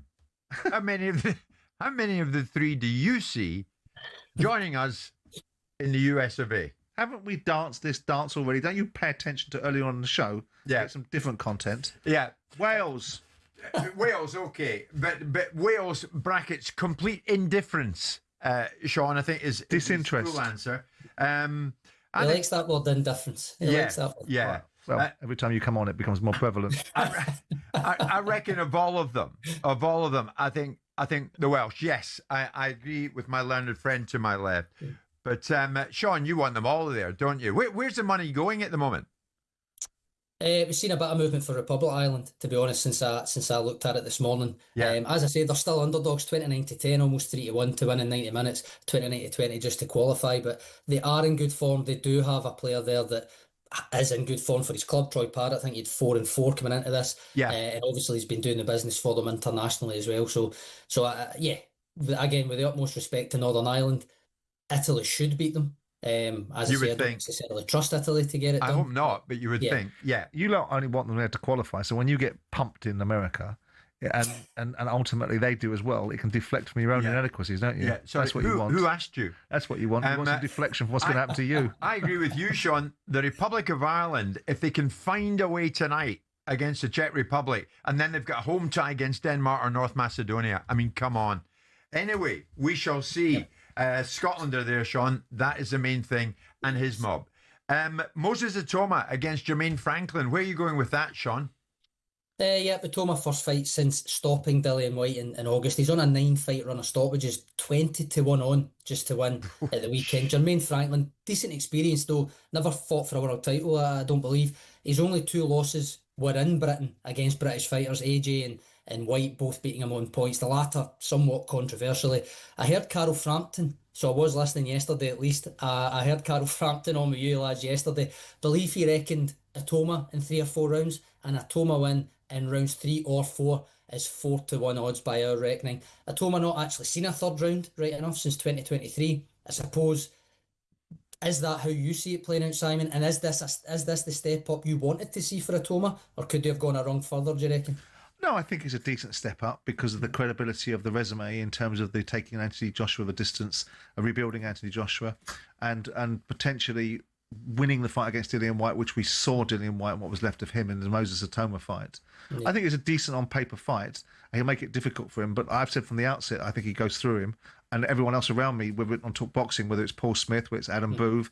Adam Booth was flying the kite that maybe if Ben Davison wants it and feels that there's no real risk to Moses Ituma, and Adam had said, I've done this in fights myself, let the fight go on a little bit and take him out when he wants to. I don't think that's going to be the case. I think Moses Ituma will go through Jermaine Franklin in the first third of this fight, which means by the fourth round. And then if he does knock him out, it makes such a big statement that the next opportunity could be an IBF crack against Frank Sanchez for a belt. So that was what I was going to ask. Where do you think he goes after this then? Well, I mean, if you listen to Francis, Frank's son, who's managing Moses Ituma, the opportunity might exist for a Frank Sanchez fight and the IBF belt, because obviously I don't think there's going to be a juggle for what's his face Usyk to keep hold of the belts. Yeah. And so with that in mind,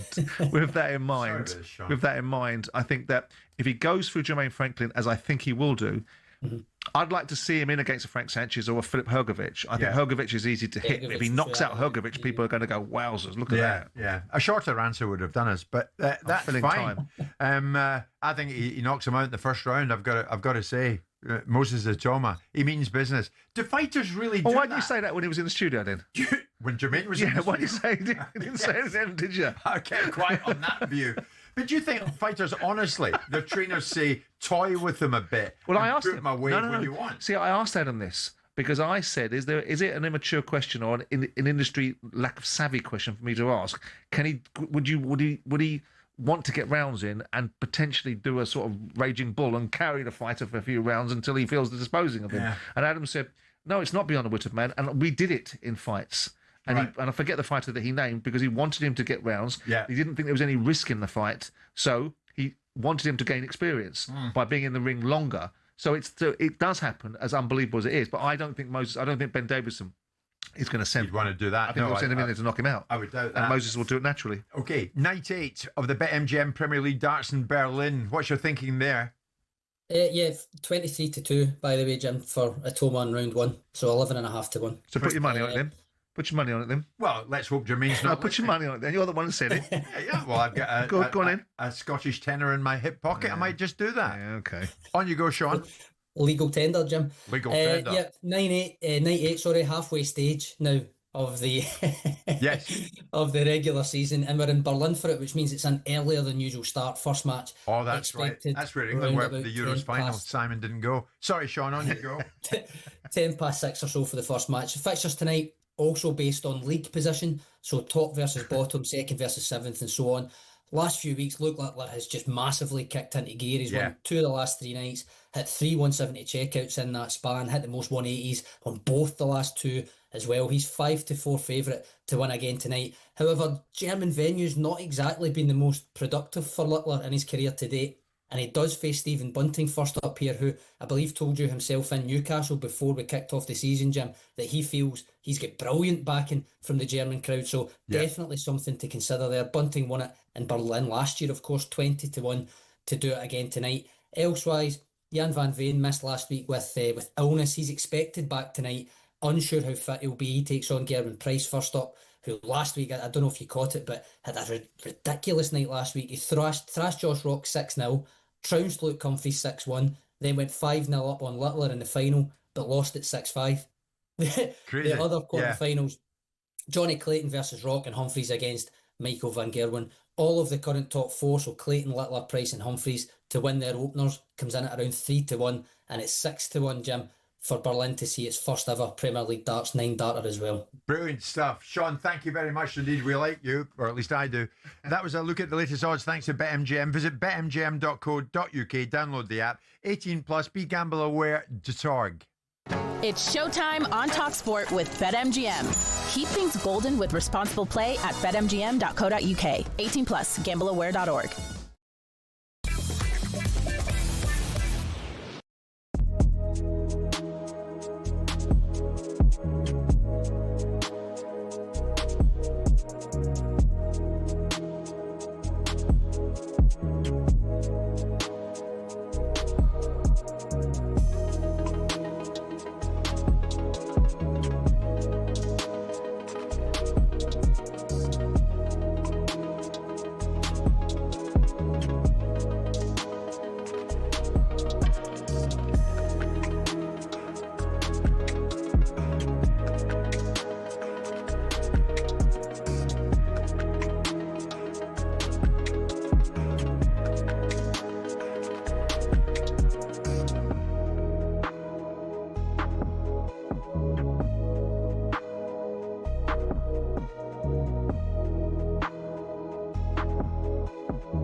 If you think about it, the only person that's not going to lose anything out of this deal is Mo Salah. And when he signed a 2-year contract and got himself a new contract and got himself the highest paid and one of the highest paid players in the Premier League, it was because Liverpool managed to achieve, or probably on his behalf, a 2-year deal that they didn't particularly want. I think they wanted a 1-year deal. And when we heard Virgil van Dijk, the caller was talking about the commentary of Virgil van Dijk and Mo Salah, what we heard was a load of old rubbish from Virgil van Dijk and Mo Salah about how they'd heard nothing from the club, no one had spoken to them, no one had given them any indications, all that nonsense, because clearly agents would have been speaking to the club. What they hadn't heard at that time is, yes, you can have precisely what you want. That's what they hadn't heard at that particular time. So when we use that as part of the architecture of a conversation to justify people's behaviour... No, I think you're right there. I don't think they did come out and say, I'm staying. They didn't. He's got it wrong. They actually did play the game. Of course they did. So in this instance, when you look at Mo Salah has orchestrated a circumstance where he engineered a contract as a result of his previous worth that Liverpool gave him enormous amounts of money. He hasn't turned up until his outburst. He then had an outburst that's orchestrated this outcome. And as a result of that outburst, if you follow the line dots and probably join them up, Liverpool are the ones that are going to lose out on a player that they've paid 400 grand a week for that has barely turned up this season, that has got a longer-term contract that was designed to protect their interests, which has done the polar opposite, and has got them out of a transfer fee. And the only person that will not be 1 single cent out of pocket in any shape or form, performance-wise or value-wise, is Mohamed Salah.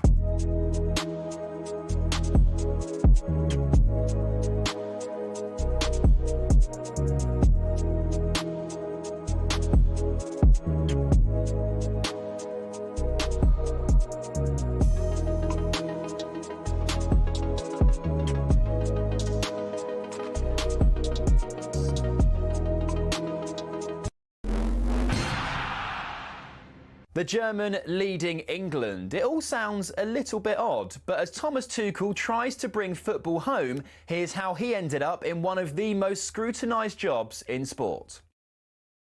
Well, Tuchel started his footballing journey in the sleepy town of Krimbach. His leadership skills were obvious from an early age, with Tuchel even making subs during PE volleyball sessions. After a knee injury ended his playing career at the age of 25, Tuchel accepted his first coaching role in the Stuttgart youth setup in 2000. He led the club's under-19s to their league title 5 years later, but his perceived abrasive personality meant Stuttgart chose not to renew his contract. He went on to spend 5 years at the helm at Mainz before leaving the club for Dortmund. And there, Tuchel secured his first major trophy, the German Cup, in 2017. 8 more pieces of silverware came next for Tuchel in just 5 seasons at PSG, Chelsea and Bayern Munich. And that CV impressed the top brass at the FA. We found so many similarities and so many things that suited my approach and my hunger to achieve special things. I always wanted to come back to England. Well, he says all the right things, but is destiny on Tuchel's side?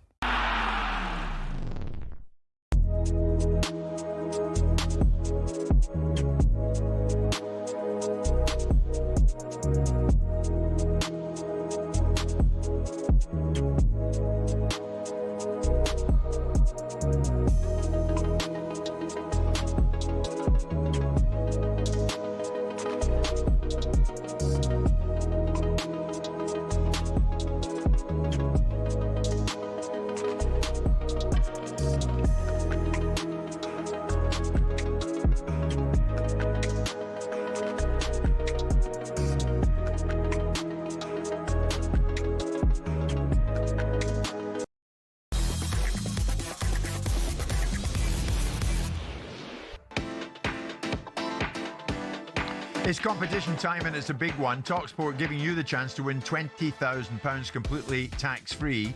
For your chance to win, text WIN to 83338. Text £2.5 plus your standard network rate.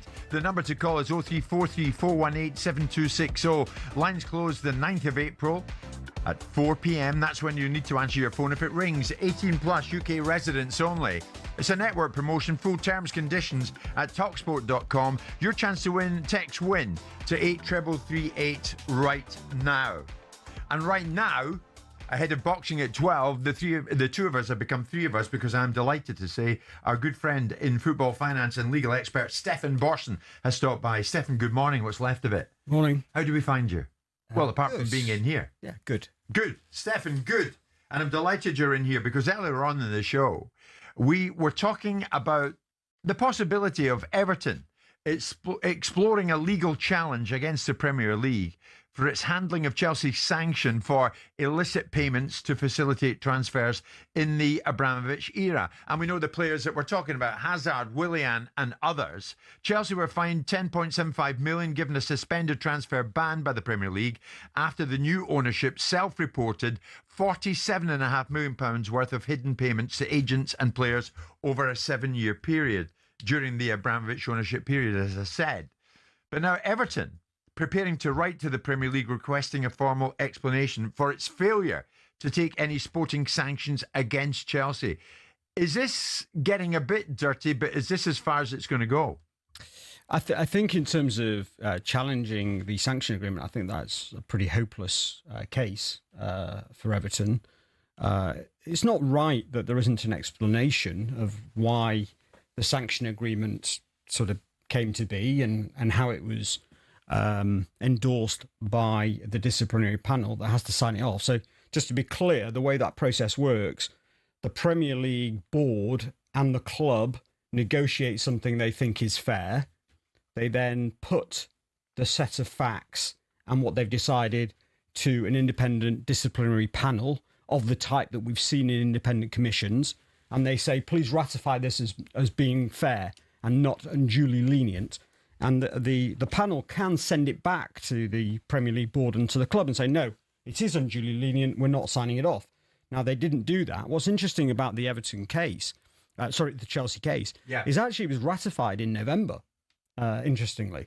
It was ratified on the first day of the FA hearing, but it took them 4 months for some reason to actually publish it and enter into it. So that's that's an oddity, but ultimately it was ratified. And I think it's very difficult to see a route by which other clubs can now unwind that sanction agreement as being final. That doesn't mean that Everton, one, can't ask further questions. I expect them to get very few answers to further questions. But I think it's reasonable for them to try. You know, there are contradictions between the approach taken on the Chelsea situation and their own. But let's be clear. The rationale has now been very well expanded in 2 Everton cases, an Everton appeal, Nottingham Forest cases, etc., etc. So I don't think they're going to go anywhere with being able to challenge it, but I think it is reasonable for them to ask. And then I think there's one other point on the legal side of things, which is what this means for compensation claims, because we know that there is a claim between Burnley and Everton around the consequences of Everton's breaches. So Burnley say, your breaches in 22-23 caused us to be relegated. You therefore owe us, I think they claimed £50 million. We don't yet know the outcome of that case. It's possible that it's already been settled and dealt with. We will maybe find out when we get the accounts of both clubs. But it may be that a number of clubs are looking at this from a legal perspective and saying, well, maybe we've got a claim against Chelsea.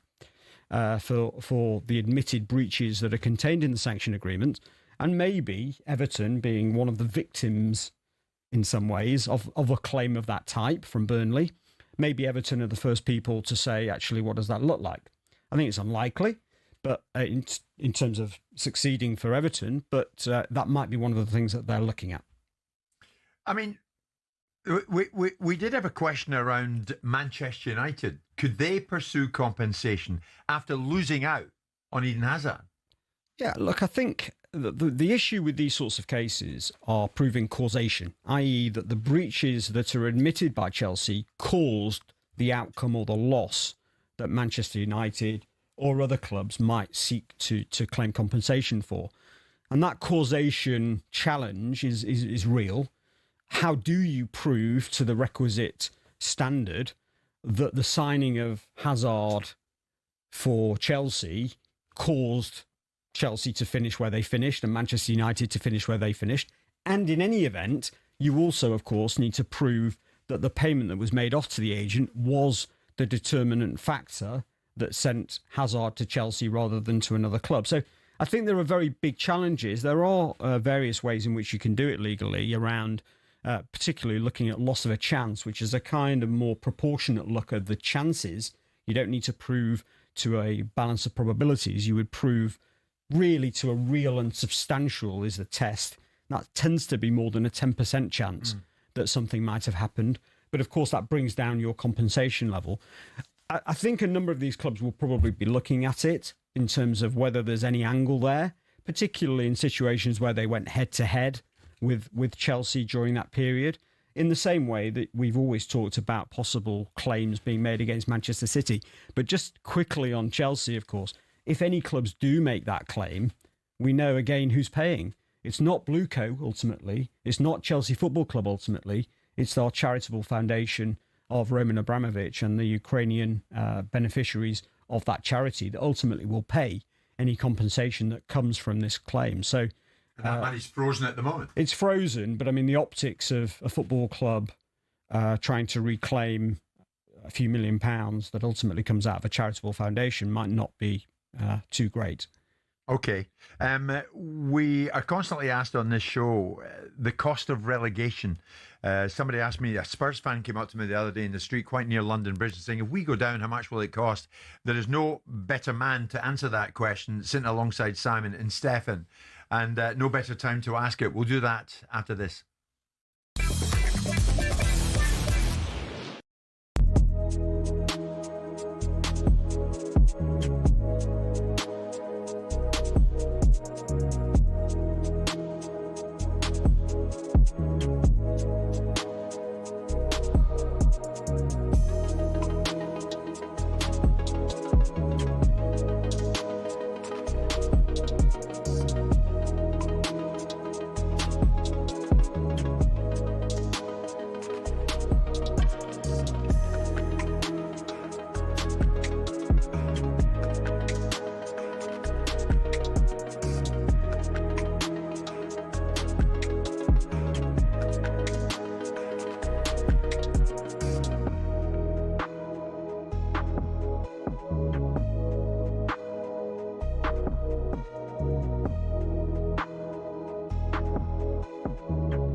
Listen, it's hard to put in this in order, so don't judge me on the order. No, I don't want any order off you. I so just want your top 10. Thierry Henry, Alan Shearer, Rooney, Salah, Gerrard, Patrick Vieira, Kevin De Bruyne, Aguero, Lampard, and one player to finish it off. Yes, didn't win anything at this club, but when he was at his best that season for Spurs, Gareth Bale. He was unbelievable. Yeah. Right, now Go on, dig me out then. Go on. Well, no, the obvious thing to do, two names that spring to mind, would hit you with them. But unlike most people, I'm going to commend you and say yes, with the vast majority of them. I mean, it's impossible to put. Do you know something? What I would say to you is this: I don't think anybody would have any arguments probably with 7 of your 10. Yeah. You might have one or two that your own favourites, like you say, you enjoy watching, and they're special to you. Henry, Shearer, absolutely different level. Yes. Different level. Absolutely different level. And you've obviously, after that, you've got Rooney, Salah, Gerrard, for me as well, would come into the equation. Lampard's absolutely in the equation. The two that I would maybe look at and say consider themselves slightly unlucky, I don't see Harry Kane, I don't see Ryan Giggs. Yep. Have you've not got Roy Keane in it, have you? No. You know, so there's maybe 3 that would that would certainly be in some people's top 100%. 10, Gab.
Thursday, being Thursday, we'll talk boxing at the top of the hour. We'll head off to Manchester and hear from the diminutive but extremely influential Spencer Oliver.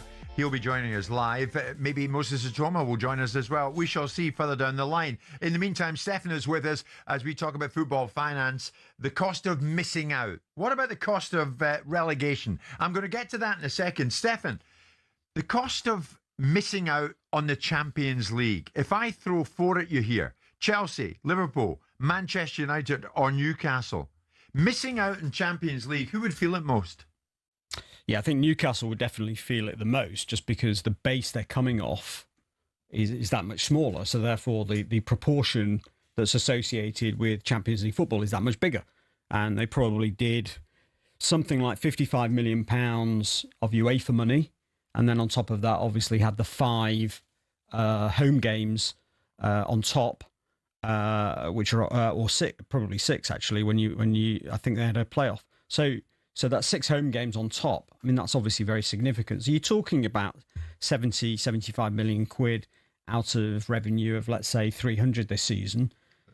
You know, it's quite a big drop next season if it's not there. Now, obviously, they may get Europa or the conference. The conference doesn't really move the dial at all.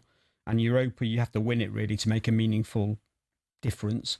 And that then brings you a Champions League place. So I think Newcastle will feel it the most. But it will definitely be painful for the others. It will be painful for Manchester United. It doesn't look like they're going to miss out. But if they did, of course, that would be the 2nd consecutive season. Yeah, Chelsea? Chelsea, yeah, very much so, given that if you were to compare the financials for this year versus a season next year when they weren't in the Champions League, not only would you see a drop-off of Champions League football, probably somewhere in the order of £90 million for them because they get more of the what's known as the pillar.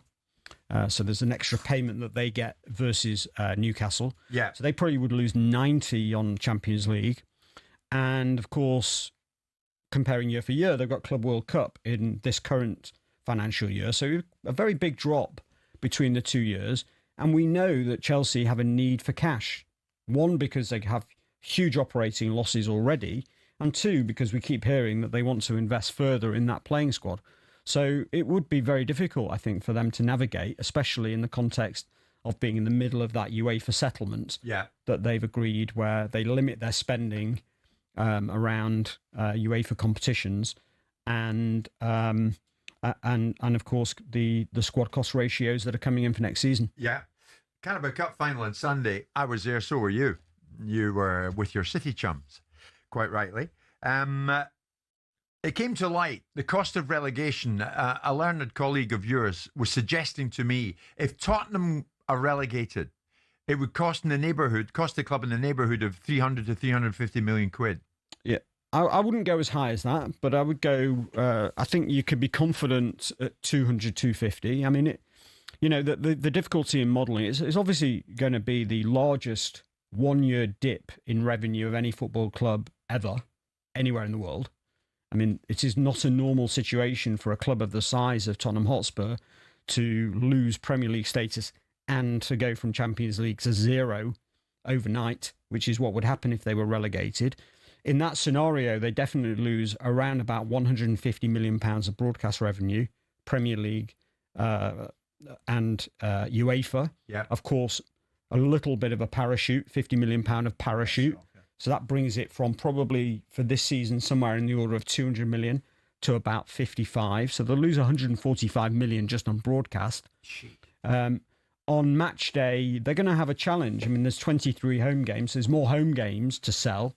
But of course, the quality of the opposition might include teams of the scale of a Stevenage or a Lincoln City. So it's going to be hard to maintain the same sort of match day revenue as they get today. Daniel Levy obviously spent a long time building up non-football revenue. Now, I don't think he built it up for days when they weren't in the Premier League, but it's going to be very useful if that eventuality does occur. Yeah. Because it's going to mean that those 30 non-football days will underpin the commercial revenue. But you'd still think they're going to lose maybe 100, maybe somewhere in that order. They've got a renegotiation coming for 27-28 for the front of shirt sponsor. So it's not just that 1 year impact either. So I would say they're going to lose 250 probably to 300. That sort of order. Right. If they're successful on the pitch, then you would think match day is going to hold up a little bit better. But I would also just watch the knock-on effect on the commercial side. You're trying to negotiate a new front of shirt sponsor as a championship side. We know how difficult it is, even if you're Chelsea, when you're in the Champions League and you've had Club World Cup, we know how hard it is to negotiate top commercial deals. Try and do that as a championship side looking forward. It's going to be very difficult, and they're going to lose parties, and they're going to have some adjustments on some of those commercial deals. So I think the impact on the commercial side will actually last a few years and will impact them, unfavourably. And ironically, they're going to go into next season. The numbers that they're generating this season are probably going to be their record EBITDA earnings of all of them. So a sort of final Daniel Levy gift at the end. But this is going to be their best year, because actually this year they've maintained a relatively low wage bill compared to their revenue. Their revenue has had Champions League football, which we know is now extremely valuable. Yeah. And even though they may finish 18th, they're still going to generate 130 million quid of Premier League TV money. So they're still servicing a lot of debt in the stadium. They are. I mean, from the stadium debt, again, probably Daniel Levy's greatest legacy for people like myself was actually the way he negotiated the funding of that stadium. If you compare the funding that's in place for that stadium and the fixed rates that he agreed at the bottom of the market, and you compare that to what Manchester United might need to pay to build their stadium, you're talking about Manchester United having to pay maybe 3 times the interest rate compared to where Spurs are. So Spurs' financial situation on the debt side is manageable. They can service that debt. It's low interest, it's fixed, and it's long duration.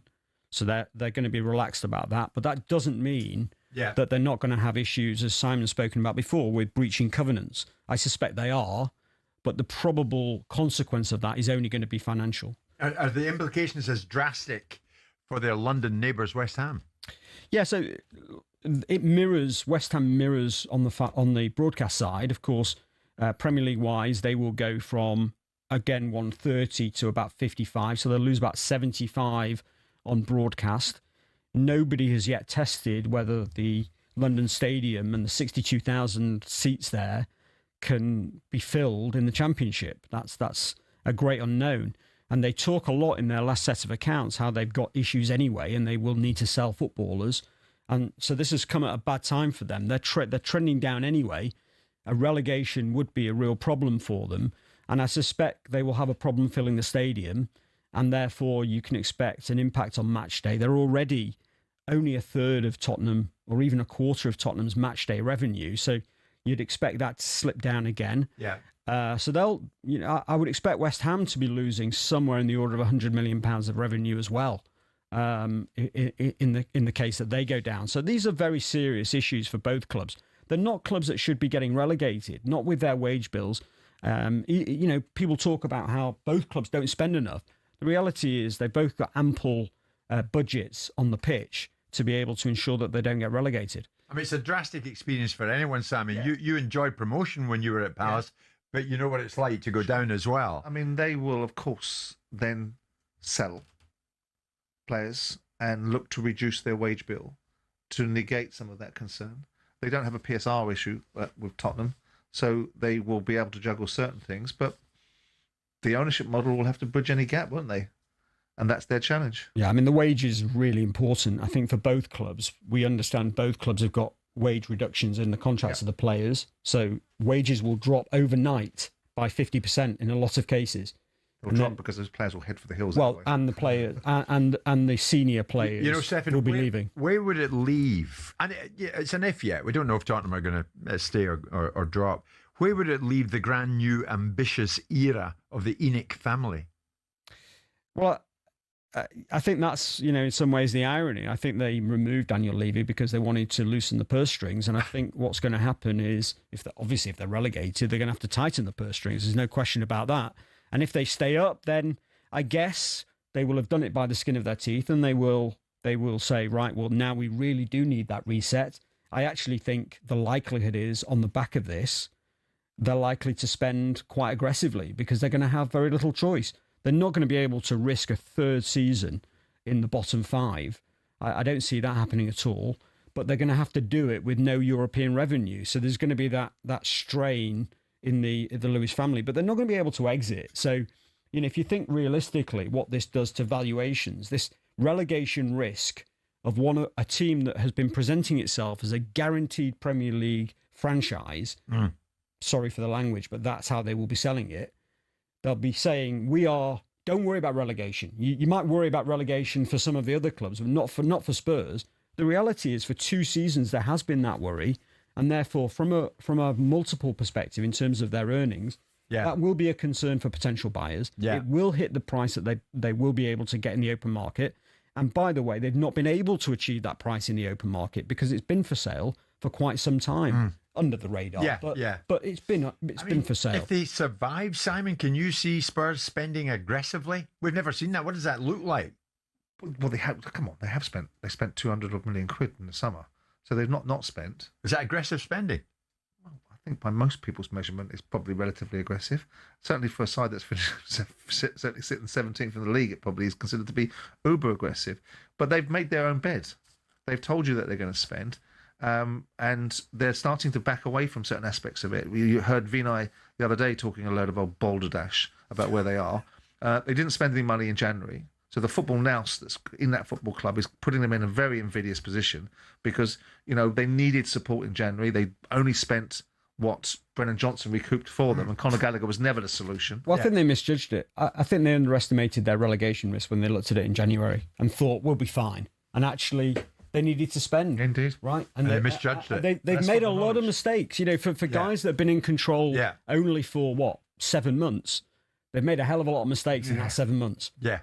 Okay, Stefan, thank you so much. We're off to an area of the country that Stefan knows well next. We're off to Manchester as we hit 12 noon.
French club Lens have described PSG's request to postpone their top-of-the-table Ligue 1 clash as troubling because it would mean bowing, quotes, to the demands of the most powerful. The French FA have received another request from PSG to postpone their clash against Lens to help with more preparation for their Champions League quarter-final tie against Liverpool.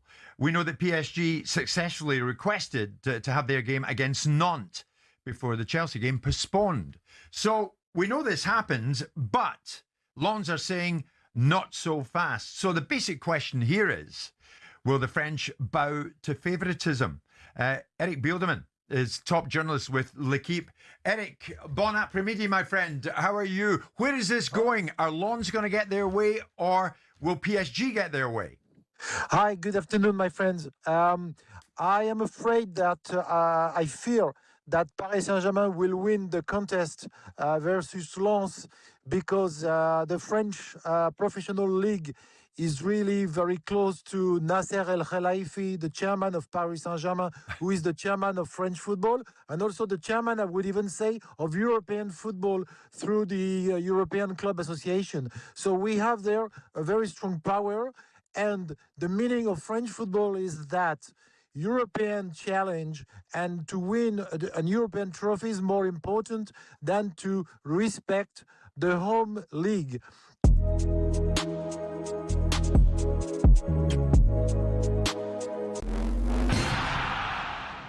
What football ground are you thinking of when someone says this? Really tough place to go. Difficult place to go. Such a tough place to go. It's a tough place to go at the moment. It was a really difficult place to go, always. But what are the toughest places to go, really? We've scoured the planet to find out. Forget a cold, wet Tuesday night in Stoke. Try playing in a blizzard 220 miles inside the Arctic Circle at the world's northernmost professional club. When Chelsea lost at Tromsø in Norway in the 97-98 Cup Winners' Cup, a massive snowstorm hit at half-time. These two boys and their brooms were absolutely no match for it. We're staying in Scandinavia for Scotland's toughest away day on a windswept cliff in the Faroe Islands. In Euro 2000 qualifying, Craig Brown's men were taken to fishing village Toftir. Kevin Gallagher called the pitch a cowfield and the wind like Pittodrie on a bad day.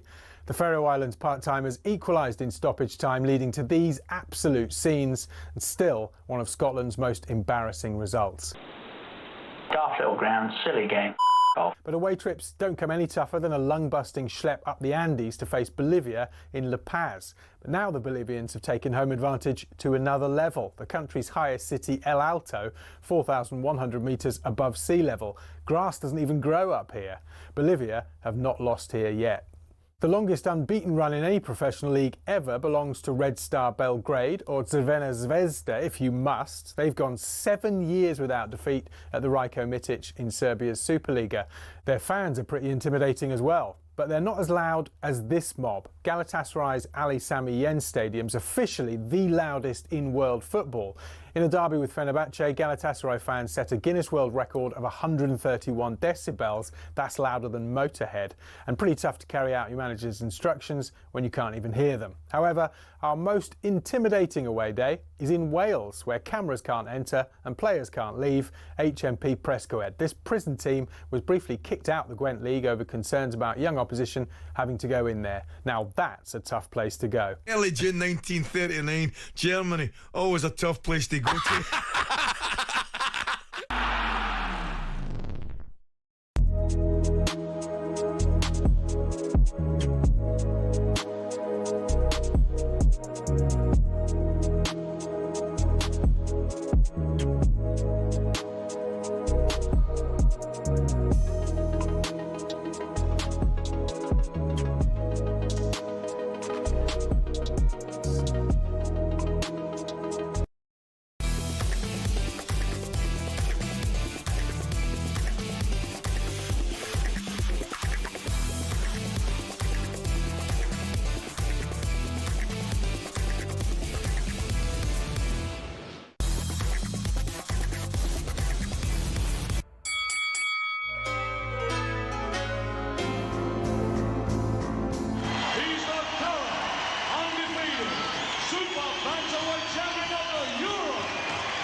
It is Thursday lunchtime, 5 minutes past 12 noon. It's Jim White, it's Simon Jordan, and it's little Spencer Oliver, who's not with us here in studio here at London Bridge, Simon. He's up in Manchester, and there's a reason for that, because it is time for this. Big fight build-up on talkSPORT with DAZN. Watch Moses Ituma versus Jermaine Franklin this Saturday, only on DAZN. Sign up now at DAZN.com. Well, that's right. This weekend, the future heavyweight champion of the world, I don't know if Moses thinks that, he hopes that, Moses Ituma takes on Jermaine Franklin, and we're going to look ahead to the big fight with DAZN. Spencer, good afternoon. It's all happening where you are. Set the scene for us. The press conference later today, followed by the weigh-in tomorrow. Am I right? Yeah, that's right, Jim. Yeah, we're at the press conference now at the Deansgate Hotel, actually, and the press conference starts in an hour or so. Willie Hutchinson's just turned up and the fighters are just starting to arrive. But, yeah, this is all about the rise of Moses Ituma. Will he become world champion this year? Frank Warren says that he will, but he's got to get past the tricky Jermaine Franklin. Interesting times. It is indeed. I mean, Spencer, in your view, you know a fight when you see one. Is this really as foregone a conclusion as everybody in the fight game seems to be predicting? In my opinion, Jim, yeah, it is. I think that, you've got to look at the styles. Moses Ituma, we saw what he'd done to Dillian White last time. We expected Dillian White to give him rounds out in Saudi Arabia, and he didn't. He went out there and he absolutely obliterated Dillian in one round, took him apart. Southpaw style, very spiteful and very aggressive. Now, we know Jermaine Franklin, who's only lost to Anthony Joshua on points and Dillian White on points, and a lot of people felt that he actually won that fight against Dillian White. He's tricky. He knows how to hustle his way round. I've seen him in the gym, actually. I've been up close and personal with him, through this training camp, and you look at it and you just look at the styles and you go, I think he's in trouble here against a young, fresh Moses who's very spiteful and starts very fast. It could be an early night for Moses Ituma if he gets it tactically right. Jermaine Franklin was in here with you and I, Simon. We'll hear from him in a second because he says, I'm not there to make up the numbers. I'm nobody's first-round victim, I can assure you. But if it is as foregone a conclusion as we're being led to believe it will be, what are we going to learn about Moses that we don't know already? Well, we're going to learn that he has the propensity to put people away that others can't. I mean, I know that we talk about Dillian in that fight, but I think we saw Dillian White a year, 18 months later against Moses Ituma and saw all we needed to see then. Anthony Joshua was rebuilding, but on paper, if Moses goes through Jermaine Franklin, who's considered to be a difficult opponent, will make it difficult for him, and he knocks him out in a couple of rounds, people are going to see the wow factor again. They saw the wow factor against Dempsey McKean because they saw the principle of the fact that he took Hrgovic 11 rounds. They saw the wow factor against the perception of Dillian White. But it will catapult Moses, if he needs any catapulting, into a space where people are going to absolutely insist, insofar as the relevance of people insisting anything, that he goes in against what's perceived to be a top world-class fighter. And what happens if it turns out not to be that and it's a slugfest and it goes 8-9 rounds? I don't think it matters, really. I think that to some extent it might be better for Moses to suppress some of the noise because we're introducing him as a future world champion. He's got a lot to do to be a world champion, and the distinct possibilities he will become one. But there's not a division of slobs out there that is just going to walk through. There's some good fighters out there like Ajit Kabiel and people of that nature, and Usyk could be still around, and other people that are going to have a say in what Moses Ituma does, including Fabio Wardley, including Daniel Dubois, including a variety of other people. But the bottom line is, if it becomes a slugfest for 8 or 9 rounds, A, it'll be a good fight and people will get more enjoyment out of it, and B, it'll show different characteristics. And one of the things that we want to learn, and so I'm sure Spencer will address this, is whilst it's not part of the prescribed aspiration of a fighter, we need to know if he can take one on the chin. Right. Well, I mean, Spencer, we'll talk about that in a second. When Jermaine Franklin was in here, as I said, he said, don't worry about me. I'll give more than a good account of myself on the night. I see small stuff I could capitalize off of. I have the ring experience to be able to show different looks and give different looks. So he hasn't really been tested as far as someone seasoned that can just give him different styles, change the looks of, not someone that's just going to let sit there and be a punching bag. So do you think, I mean, he's never gone past 2 rounds so far, Jermaine. Do you think you could be the first to take him into what would be uncharted territory for Moses? Well, yeah, I'm trying to be the first to beat him. Forget uncharted territories. I'm trying to be the first to give him to take away his O on his record. So, I guess people think like when you got a young superstar that everybody else is just a walkover or a standing stone. But, I come to fight. I really come to give it my all and to shock the world. Now, I'm sure that's his outlook. Of course, that's his outlook, Spencer. But if there is a weakness in the Moses Ituma armory, if you like, what is it? Well, look, I think that if there is a weakness, Jermaine Franklin may be the guy to exploit that and show that. But, he is supremely confident, Jermaine Franklin. I've just spoke to him just 5 minutes ago or so, and he said that he feeds off being the underdog. He wants to upset the apple cart and shock the world in many ways and beat the guy that many are predicting is going to be the next heavyweight superstar. So, that's what he's getting off it. But how does he exploit Moses Ituma? Many have tried before, and we've not been able to do that. And I just think that Jermaine Franklin, his style is not that style to find any faults in Moses Ituma. Yeah, it would be great if we see, Moses getting those rounds under his belt, and I'm sure that, as Frank Warren said, he would like to see that as well. And we do need to see, I agree with Simon, we need to see him hit on the chin, what his reactions are going to be like, because they're all the things that we don't know. I'm just not sure Jermaine Franklin is going to be the guy that is going to give us the answers to those questions. Well, Simon, in the past, we've all been led to believe, the next big thing in the heavyweight division in this country is Joe Joyce, is Daniel Dubois, and they proved to be false dawns to some extent. Daniel Dubois won world titles, didn't he? Well, but he's fallen short since the job he did on AJ. Yeah, against an elite fighter, against a once-in-a-generation fighter, Alexander Usyk. Fair play, but a rival nonetheless. What makes Ituma different? Well, we'll see when Moses Ituma goes in against an Usyk or a class of Usyk, which is yet to be in against. What you're seeing with Moses is what you saw with Daniel Dubois, which is why Daniel Dubois got the nickname Dynamite, which is why Jeff Powell wrote an article about him in 2020 saying this is the future of heavyweight boxing, because he can punch and because he's dynamic. Now, I think Moses Ituma is even more exciting than when Daniel Dubois was in his pomp before he fought Joe Joyce and lost at the fight that we watched during COVID at the Mansion House. Yeah. And potentially put himself in jeopardy, and the stigma around Dubois about lack of heart started to be seeded in people's mentality. He's got all the characteristics. I don't think, like Carl Frampton said the other day, I don't think we've seen a fighter in the heavyweight division as potentially aggressive and explosive as Moses Ituma since Mike Tyson.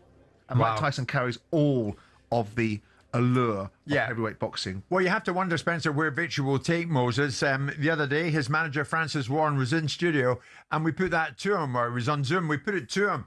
He wins it. What next? He's number one with the DO. He's up there with the BC and the BA. So, I think we're just basically, we're kind of waiting to see what happens with the world scene with Usyk and what he's going to do after his adventure in Egypt, who he's going to fight and what belts become available. But for now, we'll continue to plan and match Moses to continue his preparation. There's some big fights out there. I mean, he's going to be headlining from now, so there are no more, I would call, learning fights, but there's definitely world title level preparation fights for that world title. I think you have by the end of the year. Spencer, Moses Ituma, Jermaine Franklin's one thing, but it's a strong undercard, isn't it? Yeah, it certainly is. Ezra Taylor and Willie Hutchinson is the one really that stands out for me. Ezra Taylor, it's a coming-of-age fight for Ezra in many ways. 15-0, 11 KOs, and, a guy that's been trained by Malik Scott and a guy that people are predicting to go to the top. But Willie Hutchinson, as we know, is very charismatic, a big guy, and a slightly nutty as well. But he's good inside the ring. He's a switch hitter, and he causes problems, and he's very unpredictable. That's a great fight, a 50-50 fight. It's the unknown versus the known going into that one, so really looking forward to that one. That's a big standout fight for me. Okay, Spencer, thanks for that. More from us after the short break. In fact, we're not heading back to Manchester at this stage. We're going further afield. We're heading down under to Australia. It's 12:15. Big fight build-up on talkSPORT with DAZN. Watch Moses Ituma versus Jermaine Franklin this Saturday, only on DAZN. Sign up now at DAZN.com.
will that result have put a little bit of a seed of doubt in the Arsenal players in terms of the Championship run-in?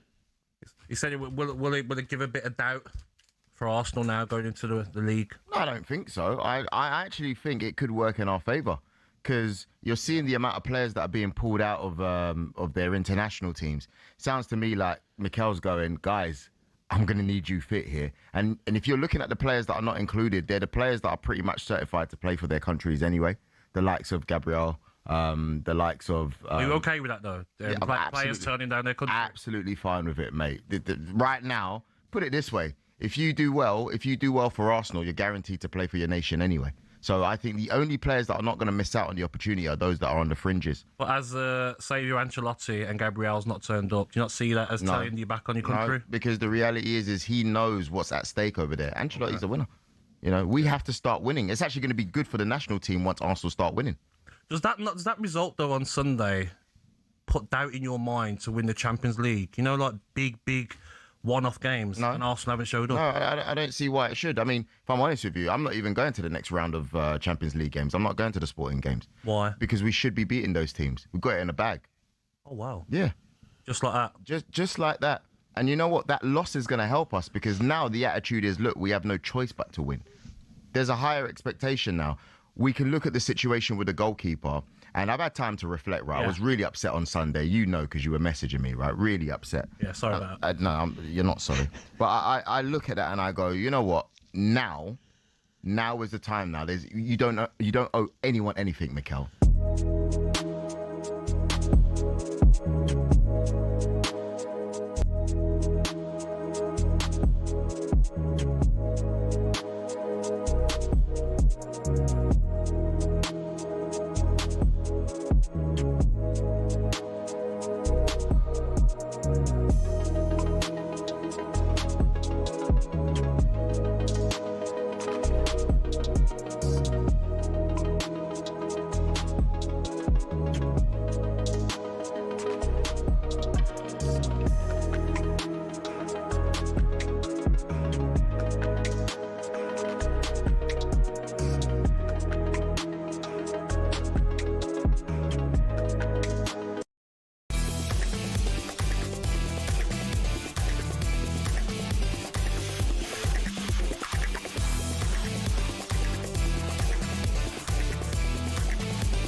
I've been up close, lucky enough to be up close and watch Jai Opetaia fight in the ring. What a man this is. The man from down under, he fought Brandon Glanton for the inaugural Zuffa Cruiserweight belt earlier this month, and he won. Jai won. The problem is, Jai Opetaia proceeded with the fight despite the IBF refusing to sanction it because they believed it violated their rules around unification fights, which are restricted to the WBC, WBA and WBO world titles. So now Jai has been officially stripped of his IBF title. Now, it's not over yet, not by a long stretch. Let's head down under now and speak to Mick Francis, a man I have met on a number of occasions, manager of Jai Opetaia. Mick, good to have you join us on the show back here in London. So what's going to happen now? Are you and Opetaia, are you going to sue the IBF? Look, to be honest, we need to go to the team and work it out. But, you know, if we walk away and not put up a fight and pursue it, like I'm not doing my job as a manager. And Dana White's obviously come out and said straight after the fight on the press conference, said, you know, he sees the lawsuit coming. So, look, you know, everyone knows what Jai's done for this title. Everyone knows how hard he's worked for it. You know, he won it in 2022 against a huge fighter. You know, he won it under the circumstances. He broke his jaw, double broken jaw. He missed his grandmother's wedding a couple of days prior. Like, he's made sacrifices, and it's not like he's bled for it, mate. He's more than bled for it. He's broken bones for it. He's been committed to it for a long time. He's paid a lot of money to the IBF over the years for this to have this belt. So I just think it's a sad day for boxing that the IBF taken away from Jai. And there's no winners. There's like no one wins this. Jai doesn't win. The IBF don't win.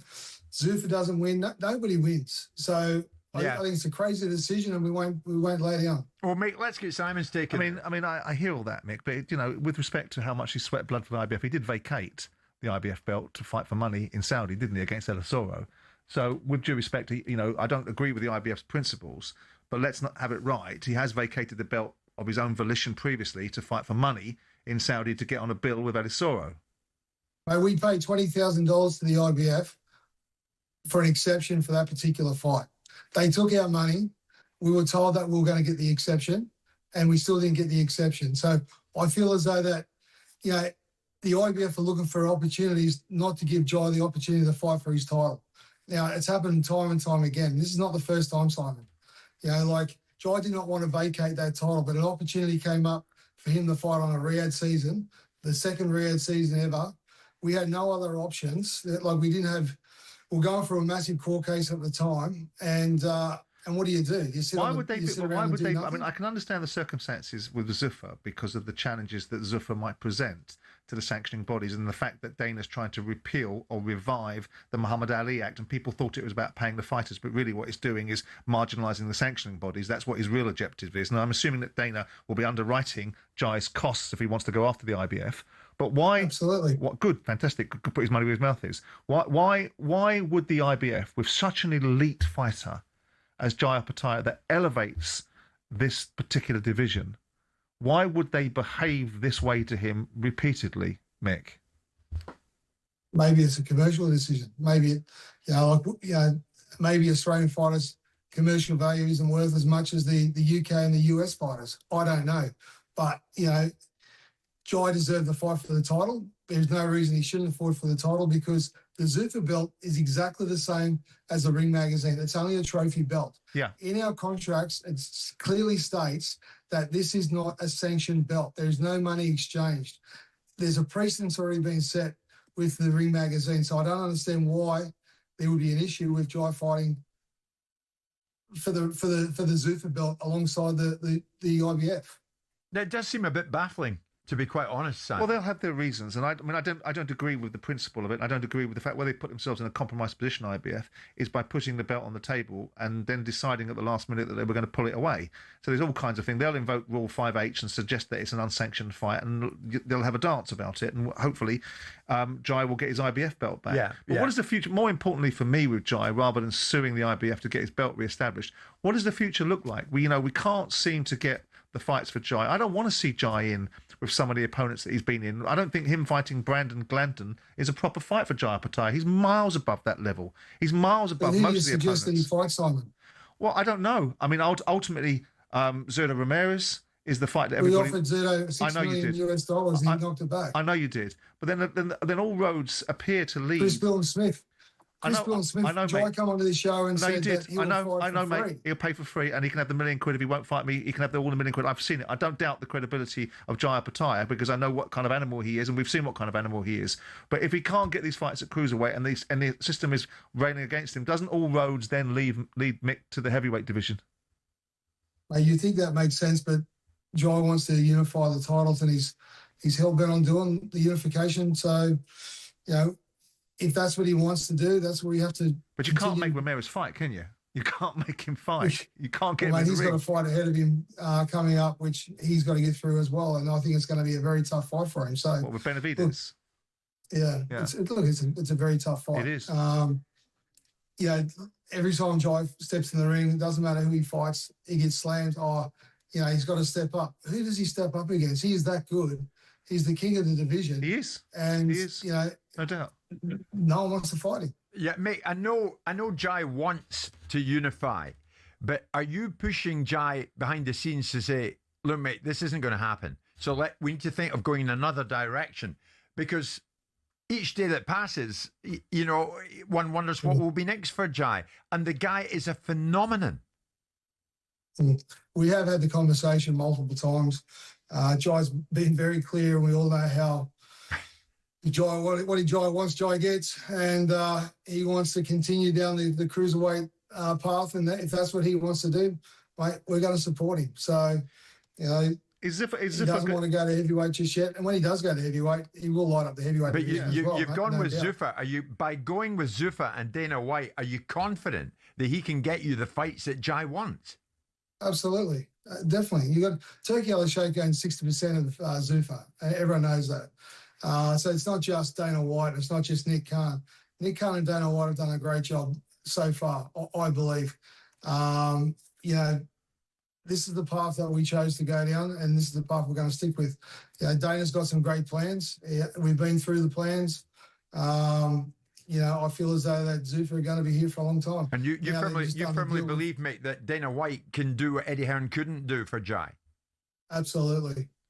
So with respect, Mick, what is the plans for, you know, you've got Dana flapping his gums with Turkey Al-Sheikh's money, talking about the boxing industry as if it is just a chip off the old block of the UFC, which it is not, right?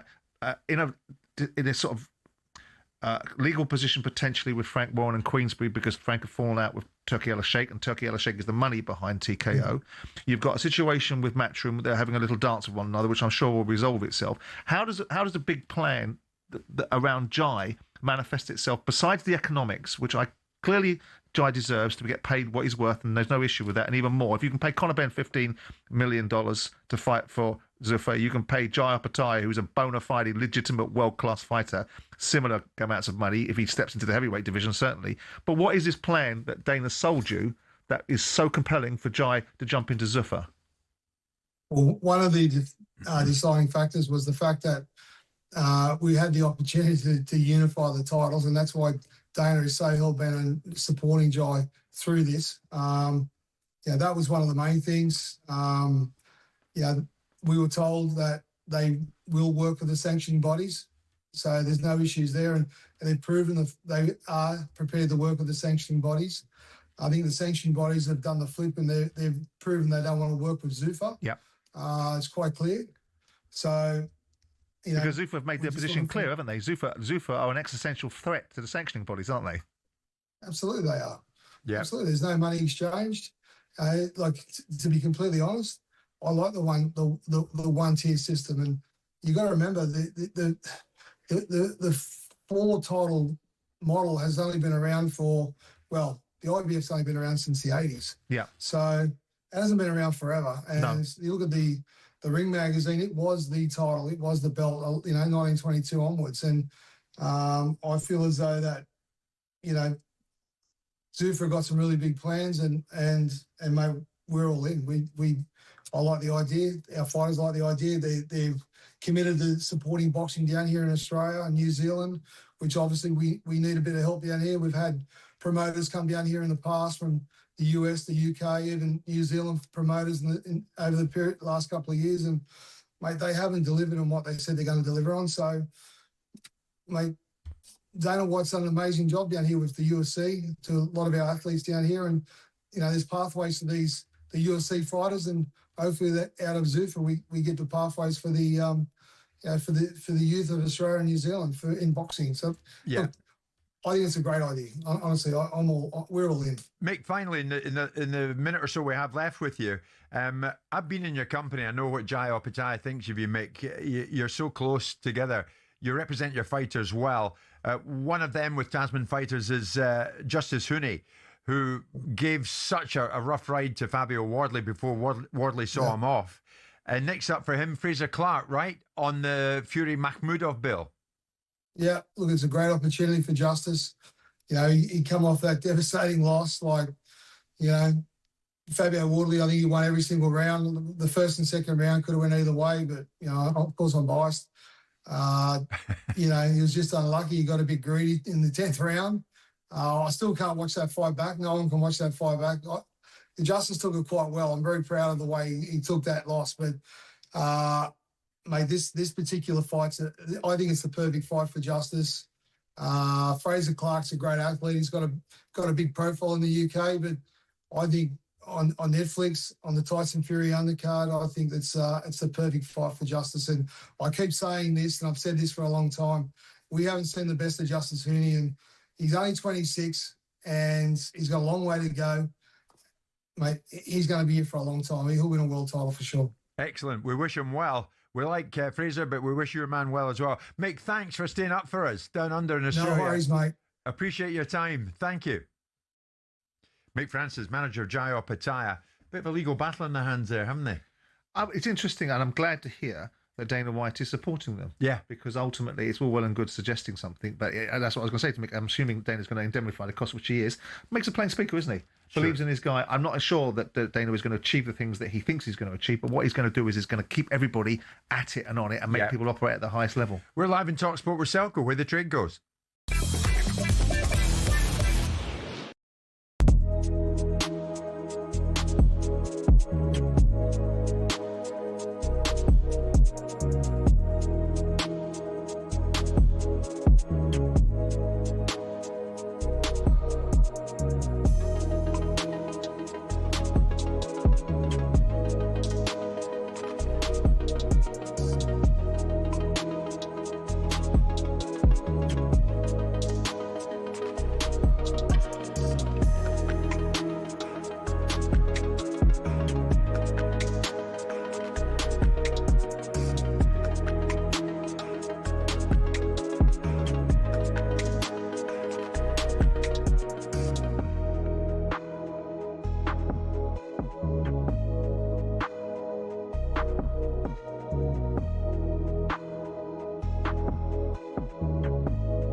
This season, the recruitment's not worked. They tried to replace Isak with two strikers, Visser and Voltamada, who've both struggled.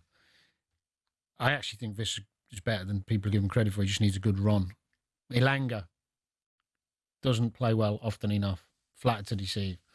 So who was in charge of recruitment? Who did that? There's the other big problem they've got, and where Eddie's problem, I like Eddie a lot, me watching Newcastle as long as I have this season, and they're a great watch generally because they go after teams, play high energy. But their second half performances and results in a league table, they'd be 16th. And that's because they're not adaptable. They're trying to mix a European campaign and a Premier League campaign, playing this 100 miles an hour. Now, you need a supreme squad of athletes to play that way. I don't see often enough Newcastle go, today we're going to go, let's be a bit more pragmatic. And it's great at home. It works sometimes. Isn't it a constant trend for Newcastle? Every time they qualify for a Champions League season, to struggle a bit. They struggle in the rest of the season. Yeah. I think the first season when they qualified for the Champions League, That's my point, because of the style. So it is a Champions League situation. It's a squad situation. Amount of games, yeah. And also, at the beginning of the season, Newcastle were very poor away from home. They weren't able to get any points in the first sort of 5, 6, 7, 8 games in terms of or score any goals. And that may play into some of it. And of course, it might get worse before it gets better, because if there's no European football for Newcastle United, it might be goodbye to some of the big names. Bruno Guimaraes, Sandro Tonali, to name but two.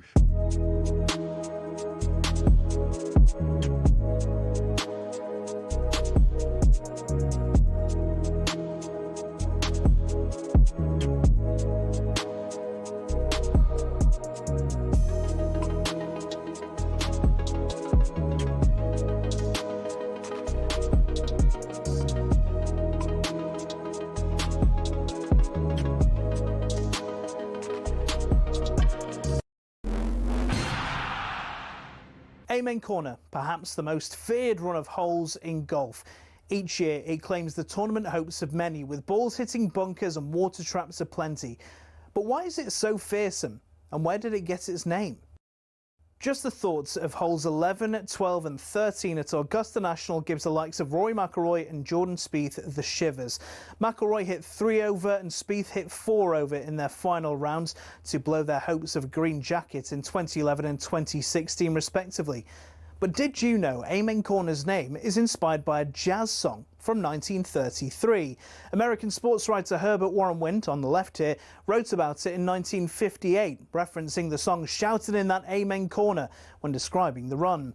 Hole 11 is a par 4 over 520 yards with a green guarded by a pond and bunkers to the front edge. 12, perhaps golf's most famous hole, is a par 3 over just 155 yards. The green's guarded by Rays Creek at the front, more bunkers and azalea bushes ready to punish the smallest error. Then there's the 13th that teases the hook shot over the trees.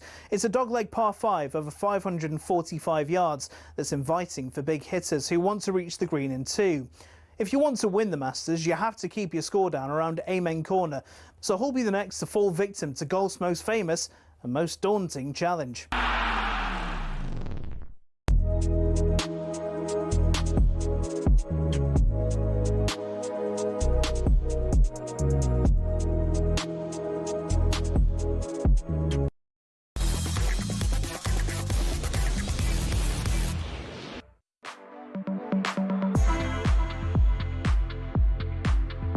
Well, thanks to Mick Francis for joining us from down under, Jai Opetaia's manager. I'd love to see Opetaia and see what he could do if he was unleashed in the heavyweight division, Simon.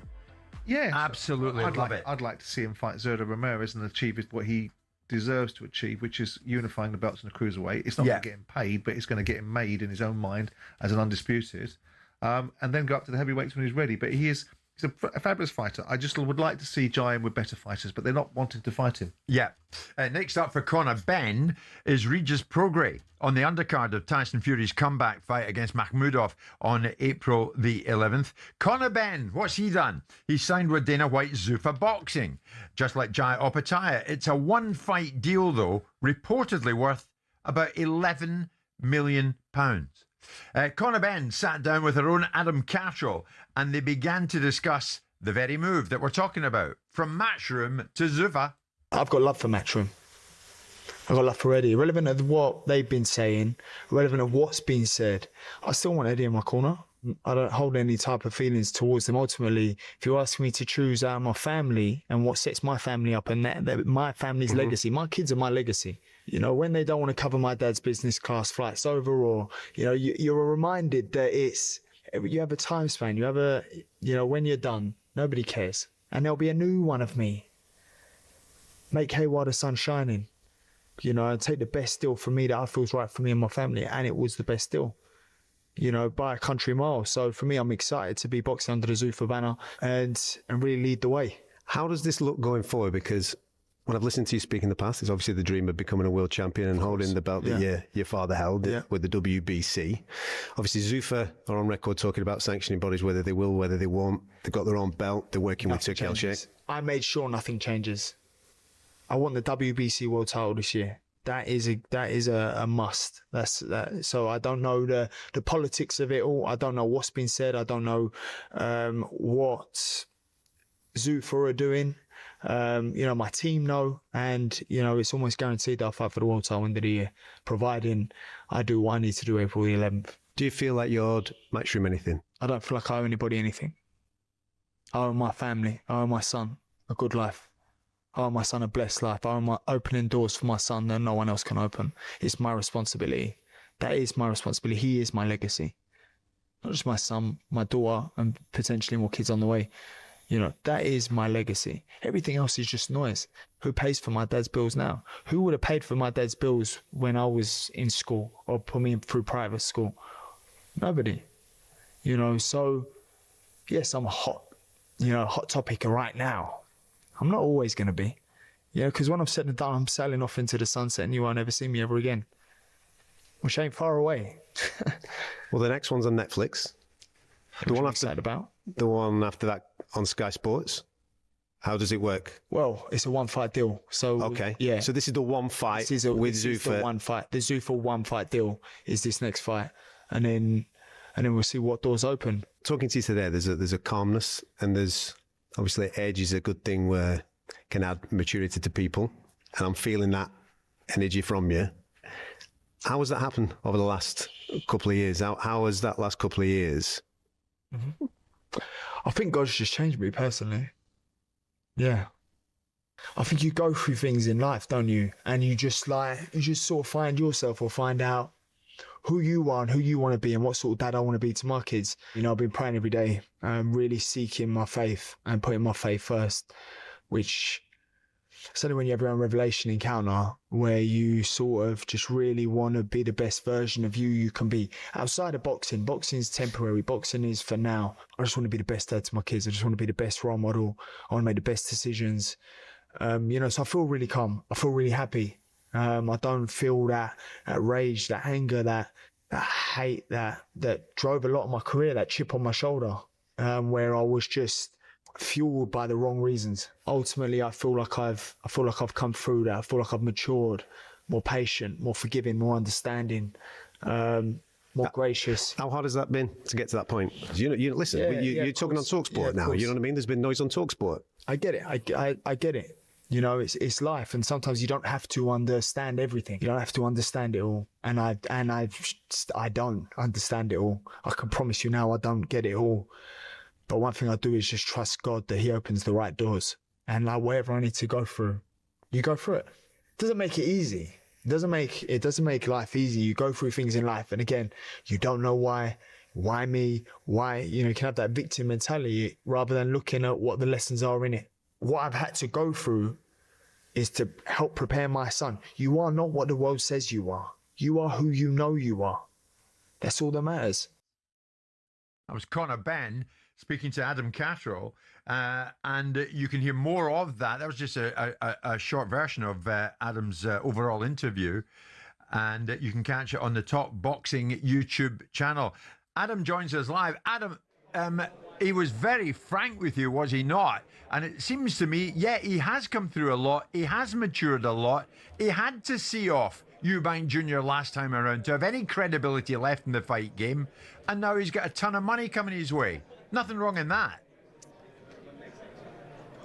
No, I think, listen, it's I've obviously watched that back a couple of times now and listening to you guys playing it back out.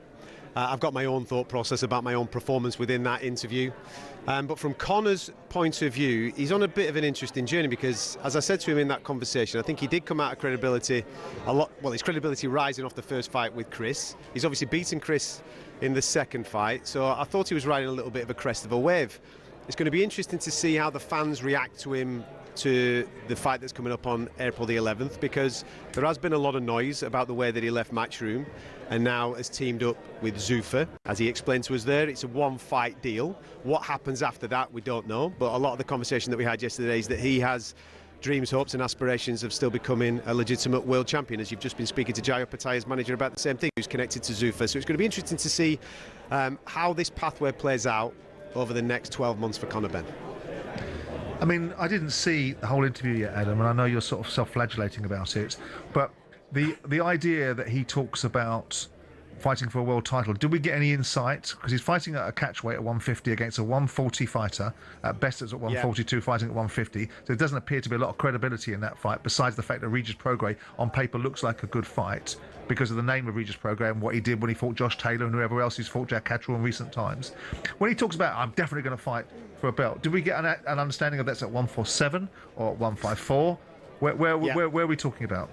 He's 100% focused in on 147 and he wants Ryan Garcia. That was what came out of the conversation yesterday. Yeah. Right. Adam, we may as well talk about the elephant in the room. You're being extremely self-critical. You've even apologised for certain aspects of that interview. Fanny. There was absolutely no need to offer any apology as far as we're concerned. We were absolutely engrossed in it. I mean, he comes over well. Yeah, but listen, absolutely, Conor does come over well, and I think the whole point of the interview when I was speaking to the guys here at talkSPORT was about building bridges. We haven't done that for the last 4 years, and I think that absolutely did take place. But I hold myself to a higher standard. I've been very vocal over the last 4 years. I've been speaking extensively about the PED test failures. Obviously, I've spoken about what's happened with Zuffa. And I think there was opportunities, having watched it back, that I could have pushed him a little bit more. And that's why I've been self-critical. I think there's two obligations that I have in this game. And the first one is to the audience, to try and depict the truth, to try and get them as close to the action as we possibly can. And the second is to shine a spotlight on these amazing athletes that we do cover. And as I analysed that interview yesterday, maybe the second one was covered, but most certainly I don't think the first one was covered to the extent that I should have covered it. Yeah, but you've spoken about it before.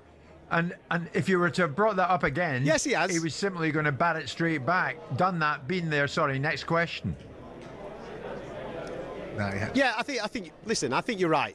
I think you're right on that. But I do believe that because it was me and because of what I've said in those particular times over the last 4 years, I think there was an opportunity to maybe tackle it, maybe talk about the lack of transparency.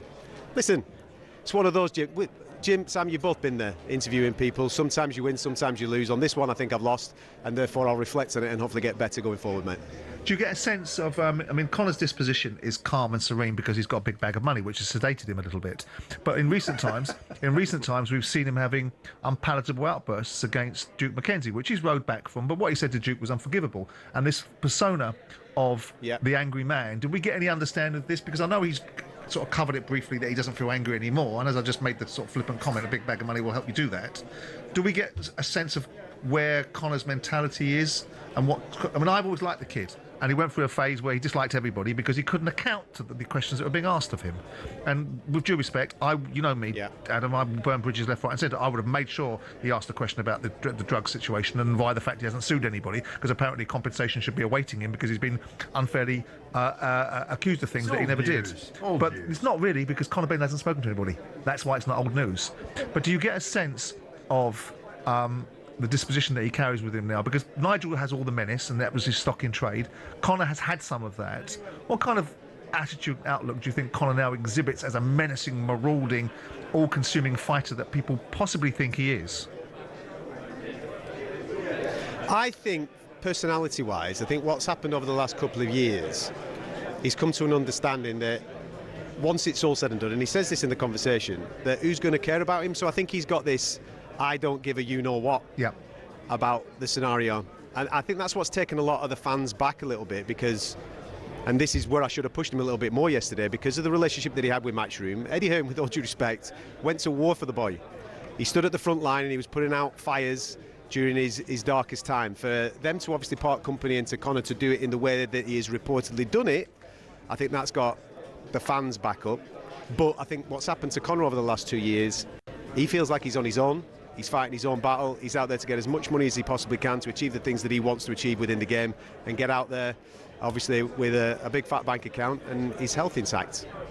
Adam, good to speak to you. Thank you so much. Adam in conversation with Conor Benn. Adam will stay put, hand the microphone to Willie Hutchinson during this commercial break, because Willie is on the undercard this coming weekend of Ituma against Franklin when he takes on Ezra Taylor. They didn't like each other when they were in here. We're going to hear from Willie next.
and see the Gunners. Mike Keown. Can you hear me, Keown? You're going to win a hell of a beating, Kepper. That Lucas MP. And that Lucas MP ain't going to forever. Gunnosaurus. Kepper. Arteta's light bulb. Can you hear me, light bulb? You're going to win a hell of a beat with the dog. With the dog. What's up to him? He's alive. Can you hear me, Arsenal? You're going to win it. You are useless. Honestly, you're a shambles for a man. What a weekend of football. Spurs. Oh my word. What on earth happened? What is going on at this football club? We're going down. Spurs are going down. Chelsea disrespected the ball again. What's happening to them? They're in shambles. Arsenal, they bottled it in the League Cup final. Does Arteta need to take the blame for starting Kepa in goal?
It is Thursday lunchtime and we talk boxing at this time. We're going to continue to do so for the next 5-10 minutes at least. On the undercard of Ituma up against Franklin this weekend is one Willie Hutchinson against Ezra Taylor, a light heavyweight bout. And when these two were in this very studio some weeks ago, Simon, it became clear to us both they don't like each other. Willie Hutchinson, do you like Ezra a bit more now? How are you?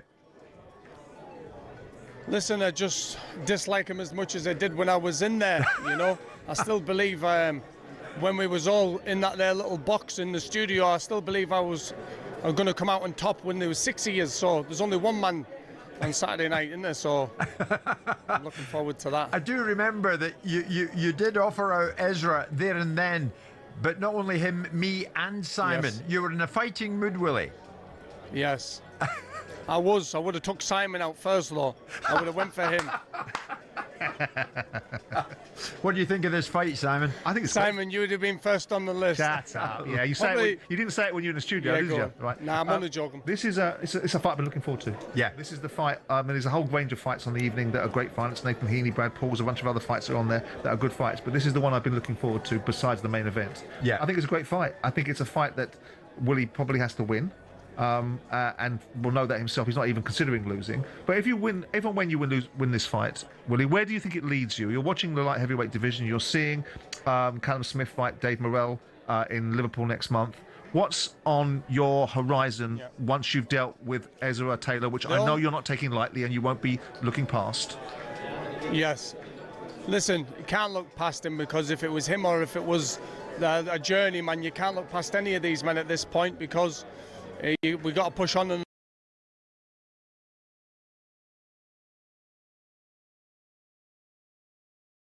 And after him, there's a couple of things that's been mentioned. I would like the Bawatsi rematch, or Callum Smith, David Morrell, the winner of one of them, Benavidez, any of them. But if it was on me, if it was the next thing for me, once I deal what I got to deal with on Saturday, it would be the rematch with Bawatsi. What are you going to bring this weekend, Willie? What are we going to see from you? Speed and lightning, baby. Speed and lightning. I've come all the way from Spain, Español, and I bring the speed and lightning with me. It's never stopped raining since I've been there. That's true. Okay.